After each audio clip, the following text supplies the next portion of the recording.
Ang Devil Emperor. Credit to the author. E347-55. Ang mga pangalan po na nandito ay galing sa mga name generator. Kung meron man pagkakatulad sa mga pangalan ng tao o lugar at pangyayari, ito ay tunay na hindi sinasadya. Ano? Hinihingal na tanong ni Fulton, sino nga ulit ang sinabi mong dahilan ng pagpunta mo rito? Ethan. Hindi.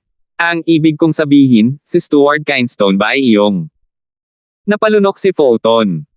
Tumaas ang kilay ng bata at magiliw na nagsalita, Tay, bakit? Ano, si Stuart Kinstone ba ang tatay mo? Ngayon lang pumasok ang mga salitang iyon sa naguguluhan na isipan ni Fulton. Napabuntong hininga siya nang nanlalaki ang mga mata, may anak na si Stuart Kinstone. Bakit wala siyang sinabi? Isinuot ng bata ang kanyang thinking cap, malamang wala siyang oras. Dahil kamakailan lang kaming nagkita. Isang anak sa labas ng kasal. Kumakabog ng todo ang puso ni Fulton habang may namumuong misteryosong ngiti sa kanyang mukha at hinimas ang ulo ng bata, Bata, maghintay ka rito habang kinukuha ko ang tatay mo. Tinanggal ng bata ang kamay ni Fulton, makinig ka, ayaw ko kapag may humihipo sa ulo ko. Kung hindi lang dahil isa ako sa mga tauhan ni tatay, ihahagis kita sa lupa at iiwan sa mga lobo. Nanginginig, at nasabi ni Fulton ang mga salitang iyon. Napakaliit ng bata ngunit may masamang ugali na nagbabanta sa kanya sa kaliwa't kanan. Katulad ni Stuart Kinstone. Medyo naniniwala na siya ngayon na magkamag-anak ang dalawa. Masyado lang silang magkamukha. Hindi pa kasama rito ang pagiging malakas ng bata at masakit pa rin ang kamay nito. Hinihingal na hinawakan ni Fulton ang namamagang kamay niya at mabilis na pumasok sa loob para magulat. Ito ay isang napakabilis na balita. Nasa pintuan na ang minamahal na anak ni Ethan. Sa isang iglap, isang sapa ng mga tao ang mabilis na bumaba ng bundok kasama si Andrea sa pangunguna. Ang ulat ay nagpakilabot sa kanya at agad na nanlamig. Dapat alam niya na may iba pang mga babae si Ethan bukod kina Clara at Abby. Hindi na kulang ang anak niya. Iyon na ang huling sandali. Ikaw na duwag, patay ka kapag nalaman ko na ang sanhi nito. Nagngangalit na parang bulkan, si Andrea ay bumaba ng bundok kasama sina Jillian, Johan, Kapitan Peyton at marami pang iba na nakisali sa kaguluhan. Sabik na silang makilala ang anak ng kanilang kaitiwala. Sa ganoong ugali, hindi dapat maging kasing bangis ng kanyang ama ang anak niya, hindi ba? Pero pagdating nila, ang bata ay mukhang napaka-cute at matalino, gusto lang siyang yakapin ng lahat. Nako, hindi ko inakalang ganito pala kaganda ang anak ng steward. Ang ganda talaga ng nanay niya. Biglang sumigla ang likas na ugali ni Jillian bilang isang ina. Lalong nalungkot si Andrea, walang gana. Ngunit nang makita ang bata, ngumiti siya ng bahagya at nagtanong, Bata, ang tatay mo ba talaga ang kaitiwala natin, Ethan? Maaari mo bang sabihin sa akin ang pangalan mo? Tinatawag mo ba akong sinungaling? Ikaw, bastos na bata, nandito ako para bisitahin ang tatay ko. Huwag kayong hamarang sa daanan ko at dalhin ako sa kanya, ngayon na. Bulyo ng bata. Namula ang mukha ni Andrea. Iyon ang unang pagkakataon na tinawag siyang bint ng isang bata. Nagkakatuwaan naman ang iba at humagalpak sa tawa. Tinignan ni Sam ang bata at sinabing, maaaring bata pa ang bata, pero masigla. Ang tono niya ay parang kay Stuart Kinstone, maangas at mayabang. Hindi na natin kailangang matakot sa pagbagsak ng angkan ng Larson. Mayroon na tayong susunod na kaitiwala, hahaha.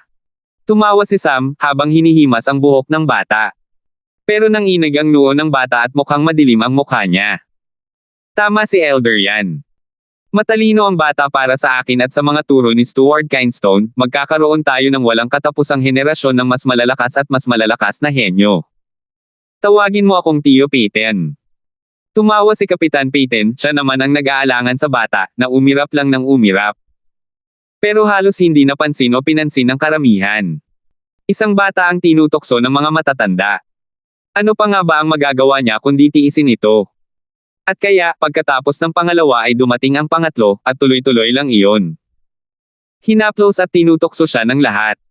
Ngunit ang tanging reaksyon ng bata ay ang lalong pagdilim ng mukha. Ang huling bunutan ay nang lumapit si Johan ang tumatawa. Ngunit bago pa siya makapagsalita, inihagis ng bata ang kanyang kamay at sumigaw, sabi ko sa iyo na huwag mong hawakan ang ulo ko. Dalhin mo ako sa aking ama. Naku, nakasimangot siya, hahaha. Ang sama talaga ni Stuart Kinestone. Tumawa si Johan, lalo pang ikinainis ng bata sa pamamagitan ng pagkuskus muli sa ulo nito, ikaw na tanga, napakabata mo pa pero ang lakas ng loob mo, katulad ng matandang lalaki. Sayang at wala kang lakas na gaya niya. Tingnan mo, hinahawakan ko ang ulo mo. Ano ang gagawin mo tungkol dyan? Hindi ko pwedeng guluhin ang tatay mo, kaya bakit hindi kita guluhin? Hahaha. Pinaglaruan siya ni Johan hanggang sa halos pamitik ang mukha ng bata sa galit. Nagbuhos pa ng langis si Jillian, nako, tigilan mo na ang pagtusok sa kanya. Bata pa lang siya. Mag-alala ka kapag nalaman ng tatay niya na tinutokso natin ang anak niya at paglaruan niya tayo. Hahaha, ano ang dapat ikatakot? Nasa isang pribadong lugar si Stuart Kinestone para gamutin ang kanyang mga sugat. Hindi siya lalabas agad.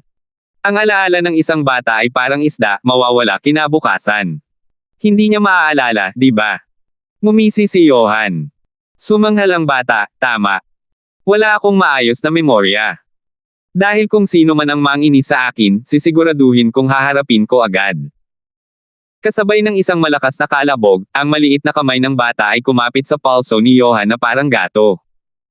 Naramdaman ni Johan na malapit ng mabali ang kanyang palso at namutla. Wala siyang nagawa para mailabas siya sa pagkakakulong. Ngayon lang niya napagtanto na ang bata ay higit pa sa inaakala niya, higit pa sa kanya. Habang ang iba ay tuwang-tuwa pa ring walang malay. Nanlamig at nanginginig ang mga mata ng bata, hindi ko kailangan ng tulong ni tatay. Ako na lang ang magpapatikim sa iyo. Inihagis ng bata si Johan, sa ilalim ng mga taong nagmamasid sa mga insekto, at bumagsak sa lupa. Boom! Nabasag ni Johan ang lupa, at ang puwang ay lalong lumawak. Sa isang iglap, tumawid ito ng 1 milya at dumaan sa Rockland City. Ugong. Walang makapaniwala sa kanilang mga mata kung paano biglang nagkaroon ng walang hanggang puwang ang Rockland City. Paf! Umubo ng dugo si Johan, puno ng pagkabigla. Anong klaseng halimaw siya? Paano niya nagagawang sakta ng ganoon kalakas ang isang 8-layer Radiant Stage expert ng ganoon lang? Hindi niya akalain na magiging ganito kakakaiba ang bata. Ang iba ay napanganga ng matamlay, at ang mga matang parang platito na dilat. Ang 7 taong gulang na palaboy na ito ay may kapangyarihang pumatay ng isang eksperto sa Radiant Stage sa isang suntok lang. Ano ba to? Napalunok ang mga tao dahil sa gulat. Anak yan ni Ethan, tama. Hindi normal ang dalawa, halimaw sila. Mas nakakainis pa ang anak kaysa sa ama. Nakalimutan agad ni Andrea ang kanyang selos.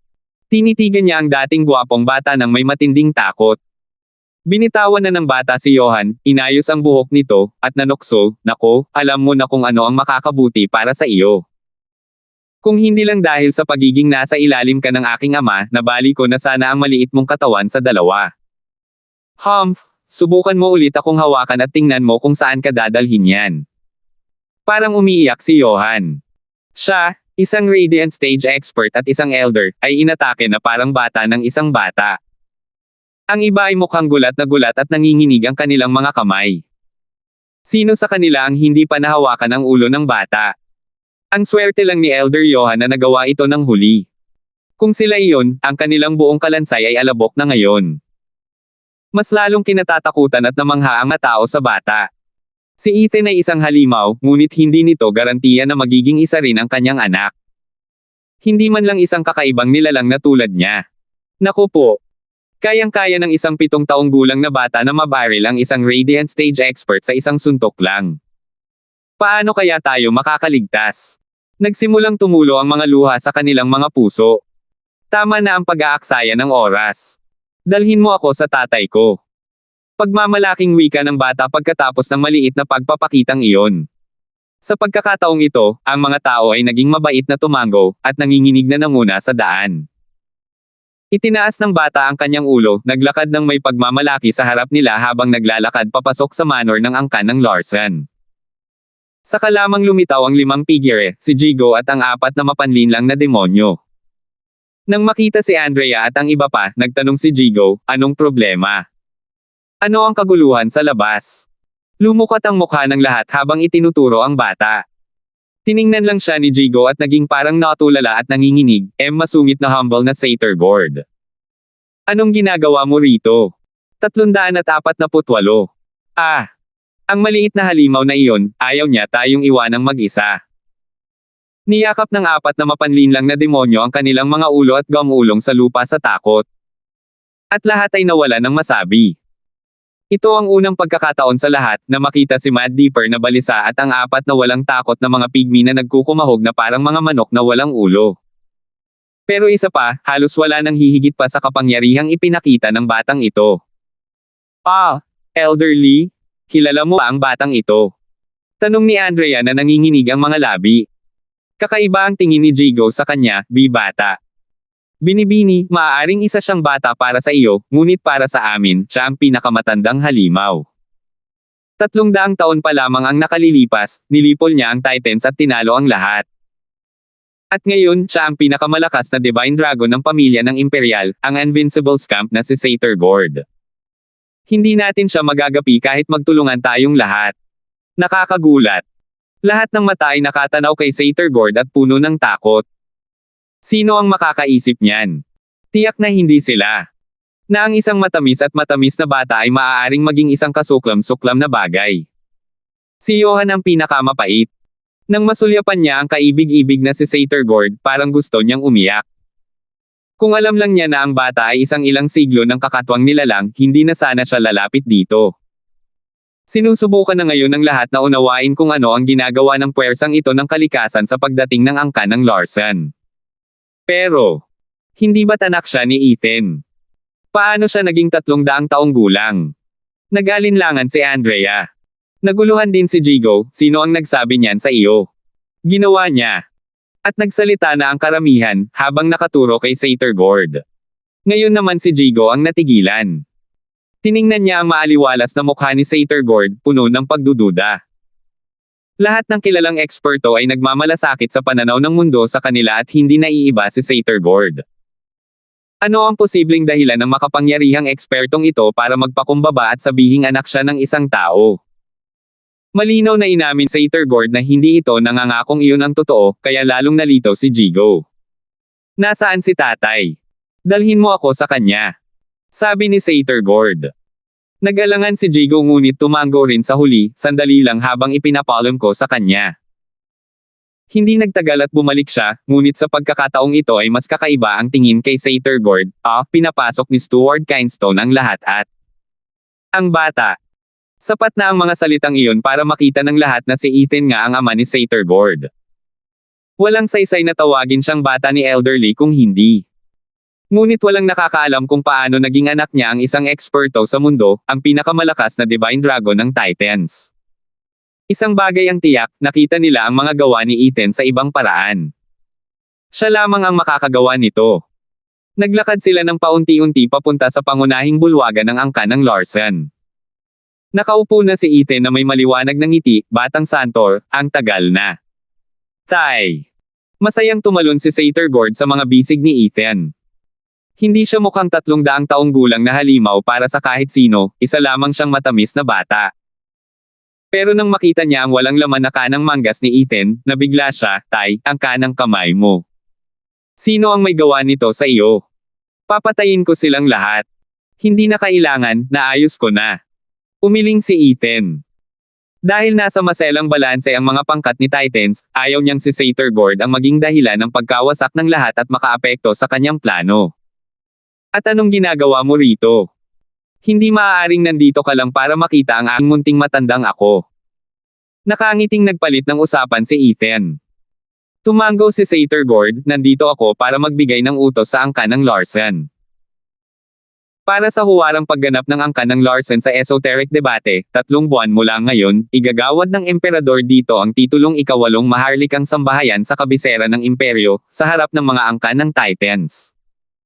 Lahat ng pinuno ng mga angkan at sambahayan ay naroon para magdiwang. Ano? Natigilan ang lahat. Sino ang mag-aakala na mabilis na tutuperin ng pamilya ng imperyo ang kanilang pangako? Ngunit ikinabahala rin nila ito. Taglay ni Ethan ang Dragon Vein Soul, at tiyak na magbabago ang pakikitungo ng emperador sa kanila. Pero sa pagbibigay sa kanila ng titulo sa ganitong karangyaan habang iniimbitahan din ang bawat angkan, mayroon bang nakatagong agenda na maaaring makaapekto sa angkan ng Larsen? Kumurap si Ethan, ngunit ngumiti sa huli, hahaha, naiintindihan ko. Ngayon alam ko na narito ka para ibigay sa akin ang impormasyong ito. Salamat Batang Santor. At kumusta ang pakikitungo nila sa iyo sa Imperial Palace, pinakakain ka ba nila ng maayos? Ang saya ni Satyr Gord ay napalitan ng sakit ng puso, huwag mo na akong ipaalala. Ang alam lang ng mga kuripot na yan ay mga sangkap na pang-una at pang-2 grado. Simula nang kainin ko ang mga sangkap na mataas ang grado ni tatay, parang luma na ang mga mababa. Hahaha, kung gayon bakit hindi ka muna manatili rito ng sandali at magpakasaya na parang isang batang Panginoon? Tumatawa, ipinakita ni Ethan ang isang sangkap na mayaman sa espiritual na enerhiya. Agad na sumigla si Satyr Gord, sangkap para sa ika-8 baitang. Pipa sa akin. Siyempre naman. Ang akin ay iyon na. Itinutok ni Ethan ang sangkap sa masayang si Satyr Gord. Sa gilid, dumudugo ang puso ni Sam. Sangkap na pang ika-8 baitang yan. Gamit ang sikretong sining sa alchemy na itinuro sa kanya ni Ethan, maaari pa nga niyang mapino ang isang tableta pang ika-9 na baitang gamit ang sangkap na iyon. Sayang lang kung ibibigay mo lang ng ganoon. Pero nagsimula pa lang ang sakit. Kumaway si Ethan kay Sam, elder yan, titira ang anak ko sa atin ng ilang araw. Mahilig lang siya sa mga sangkap. Sa bawat pagkain, kailangan mo siyang bigyan ng kahit isang sangkap para sa ika-6 na baitang. Nakuha mo ba? Nanginginig ang mukha, ang kawawang puso ng alchemist na si Sam ay nasa hangganan na. Pero dahil si Ethan ang nagutos, tanging ang pagsipsip at pagtango lang ang nagawa niya. Tuwang-tuwa si Satyr Gord, niyakap ang leeg nito at hinalikan, ikaw ang pinakamahusay na ama sa buong mundo. Nangyari ang lahat ng ito sa harap ng mga paipong manunood. Saan napunta ang malademonyong halimaw? Sa harap ni Ethan, isa lamang siyang cute na 7 taong gulang. Sige, sige. Kumaway si Ethan, sinabihan si Satyr Gord na umupo habang sumeryoso ang mukha, Batang Santor, may kailangan akong pag-usapan. Marahil ay hindi ka sasang-ayon, pero kailangan kong itanong. Iniyuko ni Satyr Gord ang kanyang ulo. Bumantong hininga si Ethan at sinabing, Batang Santor, gusto kong gamitin ang binti ng kilin. Ano? Sigaw ni Satyr Gord. Alam ko, napakahalaga nito sa iyo, at hindi ko rin naman sinasadyang gawin ito. Pero ngayon wala na akong ibang magawa. Napatingin siya sa bakanteng kanang manggas nito habang nagpapatuloy, kung hindi ka papayag, wala akong ibang magawa kundi pilitin kang kunin ito sa akin o kaya'y pilitin kang pumayag at paglaruan mo ako habang buhay. Itinaas ang kanyang braso, kumislap ang kanyang thunder ring habang nakatingin ng diretso sa mga mata ni Satyr Gord. Alam niya kung gaano kahalaga ang binti ng kilin kay Satyr Gord. Ang mga labi ng kanyang nakatatanda ang lubos niyang pinahahalagahan. Kung ginamit niya lang sana ito nang hindi man lang sinabi kay Satyr Gord, palaging may pader sa pagitan nila. Baka masira pa nito ang kanilang relasyon. Ang unang ninong ni Satyr Gord ay isang scholar, na nagturo sa kanya kung paano gumanti ng pasasalamat. Bago niya ginawa ang kahilingang ito, naglagay muna si Ethan ng isang tumpok ng mga sangkap sa kondongen ng batang ito, na nakakuha ng ilang brownie points kasama ang pahayag na, ang akin ay iyo. Paghahatian ang kita. Na pumipilit sa isang malaking labanan na maganap sa puso ni Satyr Gord. Tinatrato siya ni Ethan na parang kamag-anak niya, ngunit para maiwasan ang anumang pagtatalo sa hinaharap, nagtapat pa rin siya na kusang loob na ibigay sa kanya ni Satyr Gord ang binti ni Kilin. Pinigilan ni Ethan ang kanyang hininga habang pinapanood siya. Matagal na natahimik si Satyr Gord bago tumango, kung iba yan, siguradong tatanggi ako. Pero gaya ng sabi ni tatay, ang akin ay iyon na. Hahaha, anak. Tumawa si Ethan, niyakap siya ng mas mahigpit at hinalikan ng 2 beses hanggang sa humajijek si Satyr Gord. Bumantong hininga ang mga tao sa bulwagan. Si Stuart Kinestone ay isang tunay na manggagawa ng himala na nakalapit ng ganito sa maliit na halimaw na iyon. Hindi sila naiiba sa tunay na mag-ama. Hindi pa kasama rito ang halimaw na duo na ito na balang araw ay sasalakay sa imperyo ng walang makakapigil sa kanila. Halos nakikita ng lahat ang pagwawala ng dalawa at ang pagpasok ng angka ng Larsen sa isang panahon ng kasaganaan sa tuktok. Tama ang pagpili na pumanig sa angka ng Larsen. Iyon ang buong sentimiento ng lahat. Tanging si Andrea lang ang walang pakialam sa mga interes, ramdam niya ang paglaki ng kanyang puso sa nakaaantig na muling pagsasama. Hindi na nag-iisa si Ethan. Nag-usap sandali sina Ethan at Sattergord at pagkatapos ay dinala siya ni Ethan para kumuha ng mga sangkap. Lalo na ang mga matataas na uri.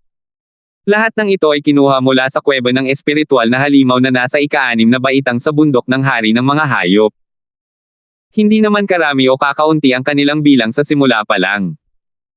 Si Sam ang Alchemy House Elder at tuwang-tuwa siya nang makita sila sa unang pagkakataon. Ngunit ngayon ay kinailangan niyang panoorin ang mga ito na mapuno sa lalamunan ni Sattergord. Sa maikling panahon, halos wala nang natira na labis na ikinalungkot ng matanda. Hindi naman sa may pakialam si Ethan. Basta't magagamit niya ang binti ng kilin habang pumapayag si Sattergord, itinuring niya itong isang magandang kasunduan. Tungkol naman sa mga sangkap, mga makamundong ari-arian lamang ang mga ito, walang-wala kumpara sa binti ng kilan at sa patuloy na relasyon nila ni Sattergord. Pagkalipas ng 2 linggo, natapos na ang oras ni Sattergord at kinailangan na niyang umalis, kahit na nag-aatubili siya. Ngunit bago siya umalis, binigyan siya ni Ethan ng isang tumpok ng mga sangkap bilang merienda, kaya medyo natiis niya ang paghihiwalay. Nang wala na si Sattergord, naghahanda na rin si Andrea at ang iba pa para umalis, patungong kabisera ng imperyo. Ngunit hindi sumama sa kanila si Ethan. Halos lubusan na siyang gumaling at ang natitira na lang ay ang pag-aasikaso sa naputol niyang kanang braso. Pagkatapos ay isisilang siyang muli, na may bagong kapangyarihang dumadaloy sa kanyang mga ugat na 10 beses na mas malakas kaysa dati. 349. Elderly, responsibilidad mo ang kaligtasan ng batang binibini papunta sa kabisera ng imperyo. Ako at ang iba pang mga elder ay magkikita tayo mamaya. Sa paanan ng Skyland Mountain, tinapik ni Ethan ang balikat ni Jigo. Tumango si Jigo. Humagalpak ng tawa si Ethan at nag-iwan ng ilang tagubilin para sa iba bago sila pinaalis. Hinahayaan niya si Jigo na sumama sa paglalakbay na ito patungo sa kabisera ng imperyo dahil sa takot na baka may masamang balak ang ibang mga sambahayan. Sa bagay na iyan, ang matatag at tapat na si Jigo ang pinakamahusay na pagpipilian. Nang mawala na sila sa kanyang paningin, isinama ni Ethan sina Jillian, Sam at ang 4 na mapanlinlang na demonyo pabalik sa Skyland Mountain. Hindi nagtagal ay nakarating sila sa harap ng pamilyar na Misty Forest. Sabi ni Ethan, mag-iisa ako ng ilang araw at dapat mo akong protektahan. Walang sino man ang pinapayagang makapasok sa paligid ng Skyland Mountain. Malinaw ba? Crystal. Pinagsalikop nilang lahat ang kanilang mga kamay. Nakahinga ng maluwag si Ethan at naglaho sa gitna ng hamog. Ang iba naman ay ginampanan ng kanilang tungkulin at binantayan ng Skyland Mountain mula sa lahat ng direksyon. Pagkarating sa isang malawak na clearing, natagpuan ni Ethan na sapat na ito at nagsimulang umukit ng isang pamilyar na body refining array. Ang pagkakaiba lang ay mas malaki ang array na ito. Nang matapos, kumislap ang kamay ni Ethan at nagpasok siya ng libu-libong spirit stone sa array core gamit ang isang alon. Kasabay ng isang kalabog, isang haligi ang biglang tumilapon patungo sa mga ulap. Ito rin ang binti ng kilin na nakuha niya mula sa Lightning Canyon, ang siyang plano niyang gamitin sa paggawa ng kanyang bagong kanang braso. Ngunit ang pagsisikap na gawing braso ng tao ang binti ng isang sagradong halimaw. Ang laki pa lamang ng binti ng kilin ay nagdudulot na ng malaking problema. Mabuti na lang at dumating siyang handa. Gamit ang shaping spring na nakuha niya mula sa Beast King Mountain, ang problemang ito ay nalutas ng kusa. Ang mystical na kakayahan ni shaping spring ay gagawing braso ng tao ang binti ng kilin at ligtas na papalitan ang nawawalang paa nito. Nasa kanya na ang ideyang ito simula pa noong unang beses niyang marinig ang tungkol sa shaping spring. Ngunit dahil sa mga panganib na kaakibat nito, tinanggihan niya ito. Ngunit ang pakikipaglaban kay Quinley ay nagturo sa kanya na maging matatag at itapon ang anumang pag-aalinlangan. Isang kamay lang naman yan, gaano kaya kahirap yan? Nakangiting bumantong hininga si Ethan. Kapag naging mahirap ang sitwasyon, ang matapang ay lumalaban. Lumipad si Ethan sa ibabaw ng binti ng kilin at ibinuhos ang shaping spring dito. Pagtapos ay dahan-dahan siyang lumutang pabalik, lumabas sa hanay at gumawa ng senadoryas ng kamay. Isang napakalakas na kalabog ang umalangaw at ang hanay ay sumabog ng may liwanag. Kahit ang makapal na hamog ay nahirapang itago ito. Natigilan ang mga matatanda sa labas, kahit hindi nila alam ang plano ni Ethan. Pagkatapos, ang binti ng kilin ay nagpakawala ng isang madugong liwanag na umalangaw sa sariling liwanag ng hanay. Ito ay nanginig at pumutok dahil sa kidlat. Kasabay nito, ang puting likido sa ibabaw nito ay dahan-daang tumagas papasok. Hindi nagtagal at nasisipsip na nito ang lahat. Nakapikit, sinamantala ni Ethan ang tiyempo at binago ang kanyang senadoryas ng kamay, ang sagradong kapangyarihan ng langit at lupa ay nagbabago ng yin at yang, ang binti ng kilin ay magiging isang braso. Lahat ay pagsasamahin at ang sagradong braso ay babasagin ang kalangitan. Nagsimula ito sa isang ugong. Ang hanay ay nagpakawala ng isang alon mula sa gitna nito at ang binti ng kilin ay hindi tumigil sa panginginig. Umabot ito sa kalakasan ng lindol nang maging ang mga nakapalibot na bundok ay nagsimulang dumagundong, kasama na ang Skyland Mountain. Kahit ang apat na hanay ng mga nasa ikalimang baitang ay hindi nakayanan ang bigat ng bumagsak ang mga bato kahit saan. Nabigla sina Johan, Jillian at ang iba pang mga nakatatandang miyembro. Ano ang ginagawa ni Stuart Kinestone? Sisirain ba niya ang pundasyon ng sarili niyang angkan? Sumigaw ang apat na mapanlinlang na mga demonyo habang natatarante sa buong lugar, guguho ang langit. Tanging si Ethan lamang ang natigilan, nang makitang lumiit ng kalahati ang binti kilin sa isang iglap. Ang body refining array mula sa 9 Serenity Secret Records ay tunay na isang bagay na kayang pinuhin kahit ang isang sagradong halimaw. Ang susunod na bahagi ay mahalaga, ang pagsasama-sama ng sagradong braso. Makakamit lamang ang tagumpay kapag ang binti ni kilin ay mahinahong nakapatong sa ilalim ng kanyang kanang balikat. O lahat ng pagsisikap na ito ay masasayang. Sana ay walang pagtanggi. Ito, kung tutuusin, ang sagradong binti mula sa makapangyarihang kilin. Nakapikit, huminga ng malalim si Ethan at itinoon ang pansin sa lumiliit na pulang haligi. Nang maging kasing laki na ito ng isang braso, sumigaw siya at tumalon papasok sa hanay. Isang panaghoy ng paghihirap na katulad ng sa Beastland Mountain Range ang umalangaw. Naramdaman ni Ethan ang pagkawasak ng kanyang katawan sa ilalim ng malakas na bagyo sa loob ng hanay. Ang mas nagtulala pa rito ay ang sakit na ito ay 100 beses na mas masakit kaysa noong nakaraan. Noong nakaraan, mas maliit ang laki ng array, at diamond sand at pakpak lamang ng isang ika-6 na antas na spiritual beast ang ginamit niya. Ngunit sa pagkakataong ito, inaasam niyang gawing braso ang binti ng makapangyarihang kilin. Nang timbangin ang presyo at ang mga benepisyo ng pagkakaroon nito na hindi niya kayang bayaran, natagpuan niyang sulit ito. Ngunit hindi inaasahan ni Ethan na makakaranas siya ng ganitong paghihirap. Nang makita ang pagkapira-piraso ng kanyang katawan, ang kanyang laman ay nagkalat sa hanay, nanlaki ang mga mata ni Ethan sa sakit, handa nang sumabog. Ang sakit na ito ay lampas sa maiisip na saklaw. Ang huling pagpipino ay isa lamang kagat ng insekto kung ihahambing. Ngunit mabilis na kumapit si Ethan. Ang huling beses na ginawa niya ito para kay Abby, habang sa pagkakataong ito ay ginagawa niya ito para sa lahat, upang hindi na maulit ang kasawian ni Abby. Umungol sa langit, nataranta ang mga matatanda sa labas. Pinagmasdan nila ang malabong kagubatan ng may pag-aalala. Stuart Kinestone, anong paraan ng paglilinang ang ginagawa mo para mapasigaw kahit ang isang matitigas na demonyong tulad mo ng buong lakas? Sa hanay, lumutang ang laman ni Ethan at wala na ang mga organo niya. Ang natitira na lang ay ang kanyang kalansay at ang kanyang nanginginig na mga mata. Matagal nang patay si Ethan sa ganitong sitwasyon, pero sa loob ng hanay, hindi nagkalat ang kanyang puwersa ng buhay. Ang binti ng kilin ay nagpakawala ng madugong liwanag at ang mga piraso ng laman ni Ethan ay lumipad sa paligid nito at naligo sa pulang liwanag bago sumugod patungo sa kanyang katawan at muling pinanday ito. Kasabay ng mahabang buntong hininga, humupa ang ginhawa ni Ethan. Sa wakas ay nagsasama na. Nangangahulugan ito na malapit nang matapos ang pagpipino, na naglalapit sa kanya sa tagumpay. Ang kanyang pag-iisip ay lubos na lohikal.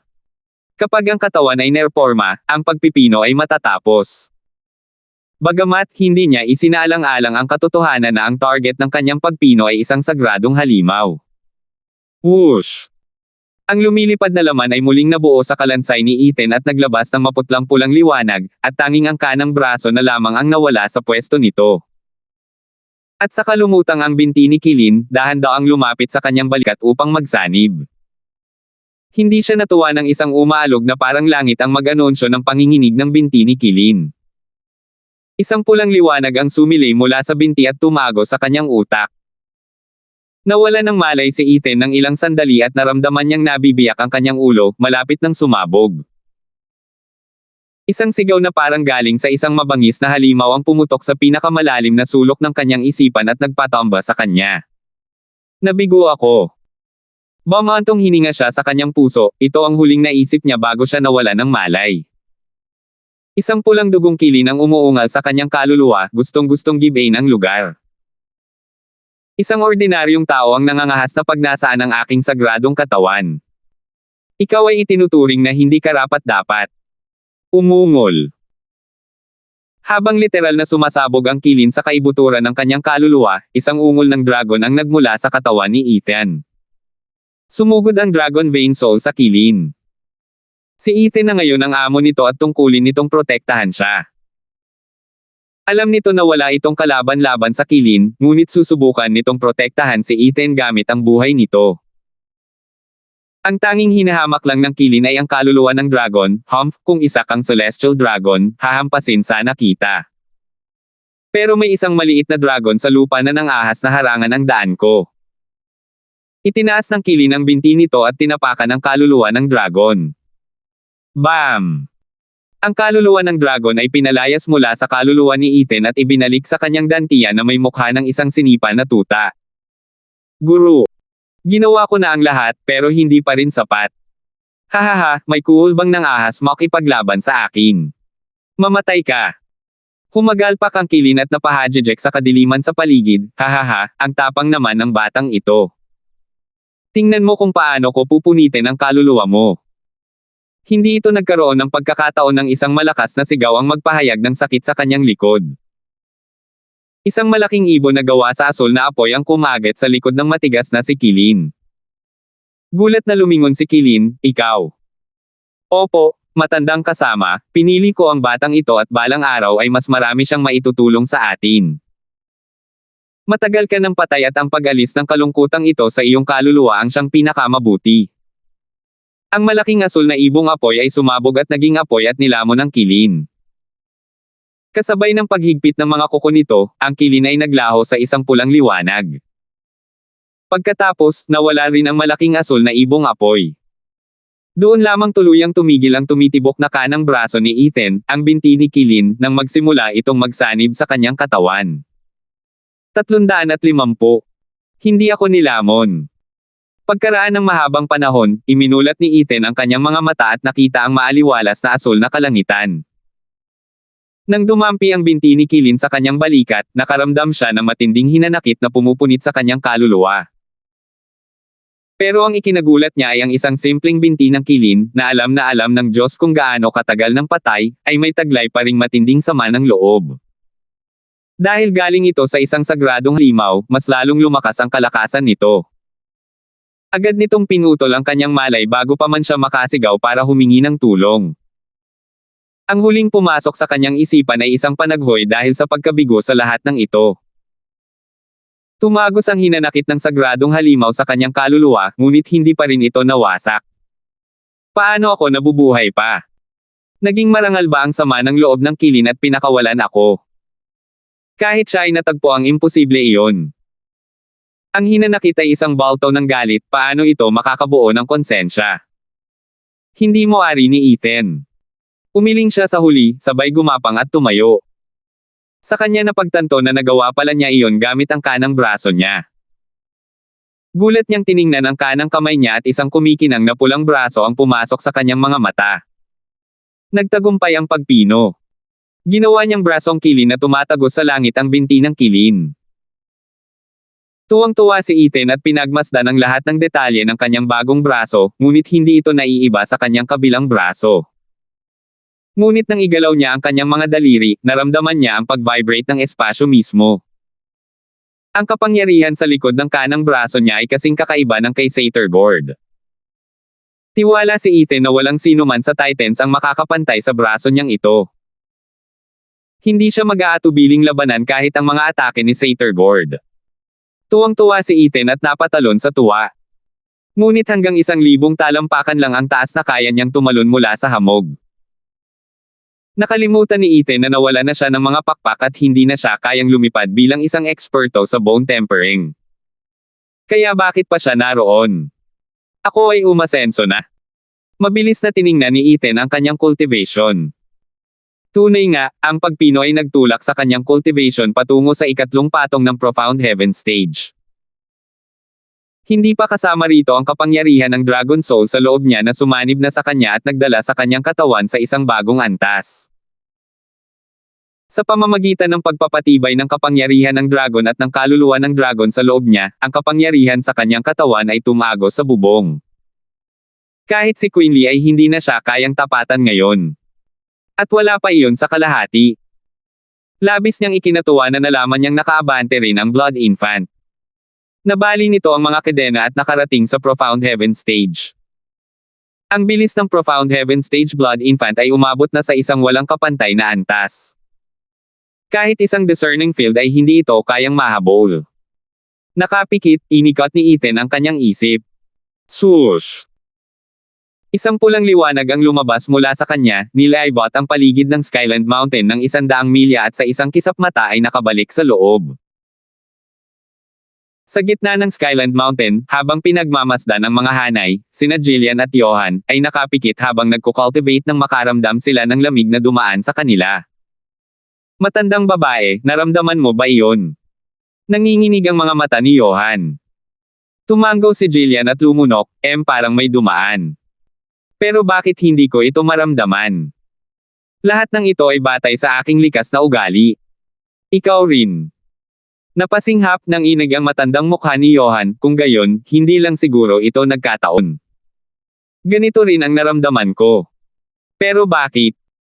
Mayroon bang anumang bagay sa mundong ito na kayang lumipad lampas sa ating banal na pandaman ng hindi napapansin? Kung hindi dahil sa mga likas na ugali na hinasa natin sa mga labanan sa loob ng 1 siglo, hindi rin natin mararamdaman ang panganib. Oo, ano nga ba iyon? Kung tao iyon, gaano kaya siya kakilakilabot? Hindi natin siya kailanman maaasahang maaabot. Bumantong hininga si Johan, napapakamot sa ulo, sana wala siyang masamang balak sa angkan ng Larsen. Sa isa pang lugar, ang 4 na mapanlinlang na demonyo ay naka-duty, upang itaboy ang sinumang papasok sa Misty Forest kung saan nakahiga si Ethan. Pero ganoon ba kainip ang mga pigmi na ito? Hindi umabot ng 15 minuto bago sila bumalik sa pagtatalo at pag-aaway. At matagal na nilang ginagawa iyon. Swoosh! Nang kumislap ang pulang liwanag, huminto ang 4 na pigmi sa kalagitnaan ng pag-indayog. Bro, may dumaan ba kanina lang? Kumunat ang noo ni Sly Demon. Natigilan ang suntok ng marahas na demonyo, habang paikot-ikot ang kanyang mga mata, hindi pwede. Ano kaya ang makakalampas sa aming 4 na bayaning demonyo kung wala man lang kahit isang tunog? Wala talagang ganoong bagay sa mundong ito. Oo, wala talagang paraan. Umiling si Wimp Demon. Sandali ring tumigil ang dalawa bago ginawa ang pareho. Tama na. Ngayon, saan tayo noon? Ikinuyom ni Violent Demon ang kanyang kamay ng may ngiti. Sabi ni Sly Demon, muntik mo na akong suntukin sa mukha. Bam! Bam! At iyon nga ang ginawa ni Violent Demon, hinampas ang ilong ni Sly Demon, hahaha, ngayon ko naalala. Gusto ko talagang suntukin ang mukha mo. Gumanti ng suntok syempre si Sly Demon, diretso sa ulo ng marahas na demonyo. Kaya, nagpatuloy ang 4 sa kanilang masiglang pagsasamahan. Ngunit ng sandaling iyon, ang marangal na boses ni Ethan ay nagmula sa itaas ng Skyland Mountain, mga matatanda, halika sa Misty Forest. Wala si Stuart Kindstone. Mabilis na sumugod sina Jillian at Johan. Lumabas din si Sam mula sa Alchemy House, at lumipad papunta sa kagubatan. Tumigil ang apat na mapanlinlang na demonyo sa kanilang pagbabahagi ng matinding pag-ibig at nagtipon sa Misty Forest. Di nagtagal, lahat ng matatanda ng angkan ng Larsen ay nagmamasid sa kagubatan. Lumabas si Ethan mula sa madugong hamog at tumango. Nakita ng mga matatanda na hindi lamang nakabawi si Ethan ng braso kundi nakarating na rin sa ikatlong patong ng Profound Heaven Stage. Tumalo ng 4 na patong sa loob lang ng isang buwan. Ang bilis niya ay mas mabilis pa sa isang rocket. Halimaw. Ang salita ay nasa bibig ng lahat. Paano kaya maihahambing si Quinley? Baguhan pa lamang siya. Ngumiti si Ethan, gaano ako katagal na wala? 1 buwan. Yumuko si Sam. Tumango si Ethan nang may kaaya-ayang sabi, tama, hinayaan ko lang ang aking demonyong nilalang na suriin ang iyong sitwasyon. Magaling ang iyong ginawa ngayong buwan. Ano, ikaw ba yan? Sigaw ni Jillian, ano ba yung malademonyong nilalang na yan na napakabilis kumilos? Hahaha, marami pa akong planong gawin. Makikita mo rin ang mga iyon sa takdang panahon. Sumagot si Ethan nang may malabong ngiti na lalong nagpagulo sa iba. Ilang tricks ba ang itinatago ni Stuart Ethan para magulat ang lahat? Nakakatakot talaga. Kahit na mga eksperto sila sa Radiant Stage, para silang mga kuting sa harap ng tigre kapag nandyan si Ethan. Sa nakita ko, mabilis lang ang reaksyon ninyo. Elder Johan at Elder Baker, matalas kayo. Nasa Profound Heaven Stage pa rin si Elder Yan kaya ayos lang, at dedikado rin siya sa alchemy. Kayong 4 lang, ano ba ang problema ninyo, mga walang hiya? Naging malademonyo ang ngiti ni Ethan habang nakatitig sa kanya, sinabi ko nang ipagtanggol mo ang lugar na ito pero puro away lang ang ginagawa mo. Magsalita ka, paano ko parurusahan ang kapabayaan mo? Nanginginig, sabay-sabay na nagpalitan ng mga tingginang nasaktan ang 4. Stuart Kindstone? Kahit ano maliban sa mga bloodworm. Ayos lang ang ibang parusa. Paano kung bugbugin mo kami? Pagmamakaawa ni Sly Demon. Tumawa si Ethan habang nakataas ang kilay, iniisip mo siguro na hindi kita kayang saktan, para itanong yan, di ba? Sige, gagawin natin yan sa paraang gusto mo. Bubugbugin kita ng bongga. Tuwang-tuwa ang 4. Dahil sa maliit na cultivation ni Ethan kumpara sa kanila, sa ika-6 na layer ng Profound Heaven Stage, hindi niya ito kayang patuyuan. Basta't wala sa eksena ang mga bloodworm. Kahit nakatayo lang doon at tinatanggap ang mga suntok ni Ethan, inakala nilang ang kamao ni Ethan ang masasaktan sa huli. Nagpakita ang 4 ng mga mapanlinlang ng ngiti. Hindi alintana ni Ethan, malamig niya lang silang tiningnan habang inilalahad ang kanyang mga braso, pumili ka, kaliwa o kanan. Hahaha, kung ano ang gusto mo. Walang pakialam na tumawa si Violent Demon. Habang tumatawa, iniunat ni Ethan ang kaliwang braso niya at sinabing, kaliwa yan, kaya hindi kita papatulan ng buo at sasayangin ang lahat ng pagod na ibinuhos sa iyo sa nakalipas na 5 taon. Pagbabago. Umungol si Ethan sa kanyang isipan. 351. Umungol. Isang ungol ng dragon ang umalingaw-ngaw at ang mukha ni Ethan ay lalong naging mabangis habang ang kanyang kaliwang braso ay naglabas ng gininto ang liwanag at isang imahe ng dragon ang dumaloy dito. Patuloy na tunog ng pagputok ang narinig at ang kanyang balat ay naging kaliskis ng dragon. Sa wakas, ang buong kamay niya ay naging kuko ng dragon. Isang kibot lang ng mga daliri niya ay sapat na para malaman mo kung gaano katalas ang mga ito habang sumisipol sa hangin. Kuko ng dragon sa lupa. Sabi ni Ethan. Ibinaling niya ang kanyang mabangis na tingin sa 4 na takot na pusa at sinabing, sa nakalipas na buwan, nagsanay ako para makisama sa Dragon Vein Soul. Kaya ang pagbabago ay hindi na kailangang sabihin, hahaha. Pagkatapos ay iwinaksin niya ang kanyang kuko sa lupa. Boom! Isang dilaw na liwanag ang kumislap at isang kumikinang na arko ang hamati sa lupa. Dumaan ito sa lahat ng bagay na nagdurog sa mga bagay-bagay. Kahit ang mga bundok ay hindi nakaligtas. Lumakas ito ng halos 1 milya bago naglaho ang atake ng dilaw na alon. Gulat na nanonood ang lahat. 1 buwan lang nag-cultivate si Ethan at hindi lang puro patong-patong ang itsura niya, kundi pati ang katawan niya ay napakalaki na ngayon. Kahit ang mga kilalang body cultivator sa Radiant Stage ay madudurog sa ilalim ng kuko na iyon. Pinagmasdan nilang lahat si Ethan nang may takot. Ngayon, kahit hindi niya gamitin ang mga bloodworm, maaari pa rin niya itong ilagay sa kanilang lugar, kahit na hindi naman nila siya pinaglaruan. Ang lakas ng katawan ni Ethan ay higit na nakahihigit sa kanila. Mga kasuklam-suklam na apat, sino sa inyong maliliit na basura ang gustong mauna? Ikinumpas ni Ethan ang kuko ng dragon, parang isang demon archon na malapit nang ibigay ang hatol sa isang imp. Ang apat na mapanlinlang na mga demonyo ay takot na takot, nasa amid sa sarili nilang mga salita. Hay nako! Biro ba to? Ano na lang ang matitira sa akin pagkatapos ng suntok na yon? Talagang pinagsisisihan nila ito ngayon dahil alam nilang may kakayahan si Ethan na maging abnormal. Sa bawat pag-iisa ni Stuart Kinstone ay parang ipinanganak siyang muli na nakakaisip ng bago at nakakagulat na mga paraan para madaig siya. Halimbawa, ang kasalukuyang pag-iisa ni Ethan ay labis na nagpahanga sa kanya. Hindi sila lubos na handa, ngunit ngayon ay kailangan na nilang tanggapin ito. Dapat sana'y nakita na nila ito at sa halip ay lumuhad na lang sila para magmakaawa. Pero paano nila gagawin iyon ngayon? Bumantong hininga ang apat, ang kanilang mga ngiti ay makapal na may matinding sama ng loob at paghamak sa sarili. Ngunit di nagtagal, sumulyap ang mga mata ni Sly Demon, Stuart Kinstone, ang iyong Earth Dragon Claw ay kahanga-hanga. Pero iniisip ko, kaya mo bang gawin iyon gamit ang dalawang kamay? Sa kaliwa lang. Nakikita ni Ethan ang iniisip niya mula sa malayo, ngunit hindi niya ito itinago. Nagliwanag ang mukha ni Sly Demon at tinipon niya ang mga kaibigan niya para mag-usap ng kaunti, pagkatapos ay lumabas sila at nagtatawanan. Itinaas ng marahas na demonyo ang kanyang dibdib at inilabas ang kanyang baba, Stuart Kinstone, hindi ba't sinabi mong maaari nating piliin kung aling kamay ang piliin natin? Tutupad ka sa iyong mga salita, hindi ba? Pero wala naman itong mababago. Ngumiti si Ethan, kaya napagdesisyonan kung gamitin ang kaliwa para parusahan ka. Hindi, nagbago na ang isip namin. Gusto namin ang tama.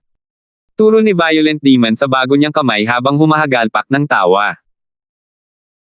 Nagpadala ng mapangutyang tingin kay Ethan, tiningnan ang sarili niyang kanang kamay at umiling, hindi ito. Magtatapos ng maganda. At bakit hindi? Sige na, Stuart Kinstone, ikaw ay Katie wala ng isang angkan, ang iyong mga salita ay kasing halaga ng ginto. Hindi mo maaaring sabihin ang isang bagay sa isang banda at gawin ang iba sa kabila. Kung hindi, walang magtitiwala sa iyo. Pumilit ang marahas na demonyo nang makita siyang nag-aalangan. Tumaas ang kilay ni Ethan at ngumiti, reverse psychology. Hindi naman masama. Sige, gagawin namin ito sa paraang gusto mo. Ito na ang karapatan ko. Nagsaya ang apat at nag-thumbs up pa si Wimp Demon at sumipsap sa kapatid niya, iyan ang kapatid natin, matalino at matalino. Kakatanggap lang niya ng brasong yan at hindi pa niya ito nasanay gamitin. Malamang ito ang pinakamahina. Mababali ito na parang sanga sa oras na mahawakan tayo. Magaling yan, pare. Tama na, o hindi ako ang panganay mong kapatid. Inilabas ng marahas na demonyo ang kanyang baba. Nainis si Sly Demon at hinampas si Wimp Demon, tama ka, ideya ko yan. Sinong puwet ang hinahalikan mo? Dapat hinahalikan mo ang akin. Mukhang nalungkot si Wimp Demon sa pulang mukha nito. Nag-alab ang galit ng marahas na demonyo at nagalit din kay Sly Demon, ikaw ang nagbibiro. Ako ang panganay. Kung hindi dahil sa aking matalinong pamumuno, hindi mo sana naisip ang planong ito. Akin ang lahat ng papuri. Ikaw ang nagbibiro. Ako ang unang nagsabi. Ideya ko yan. Bakit mo pa aangkinin ang kredito? Nagalit si Sly Demon at sinimulang suntukin si Violent Demon. Naghihiyawan ang dalawa pang demonyo, ngunit hindi nagtagal ay sumali na sila para sa isang kinakailangang pagbubuklod. At kaya, apat na maliliit na demonyo ang naglaro ng kanilang maliit na akto gaya ng dati pareho lang. Ang mga matatandang nakaupo sa unahan ng palabas ay tila nalulungkot. Walang saysay ang mga walang kwentang ito. Nakalimutan na nila kung bakit nagalit si Stuart Kinstone, kung bakit niya sila pinaparusahan. Ginagawa nila ito sa harap niya, na parang maayos ang lahat, parang ulan, walang nangyaring masama. Sumulyap kay Ethan, nakita ng lahat ang tumitibok na ugat sa noo nito. Kayong apat, handa na ba kayo sa kamao ko?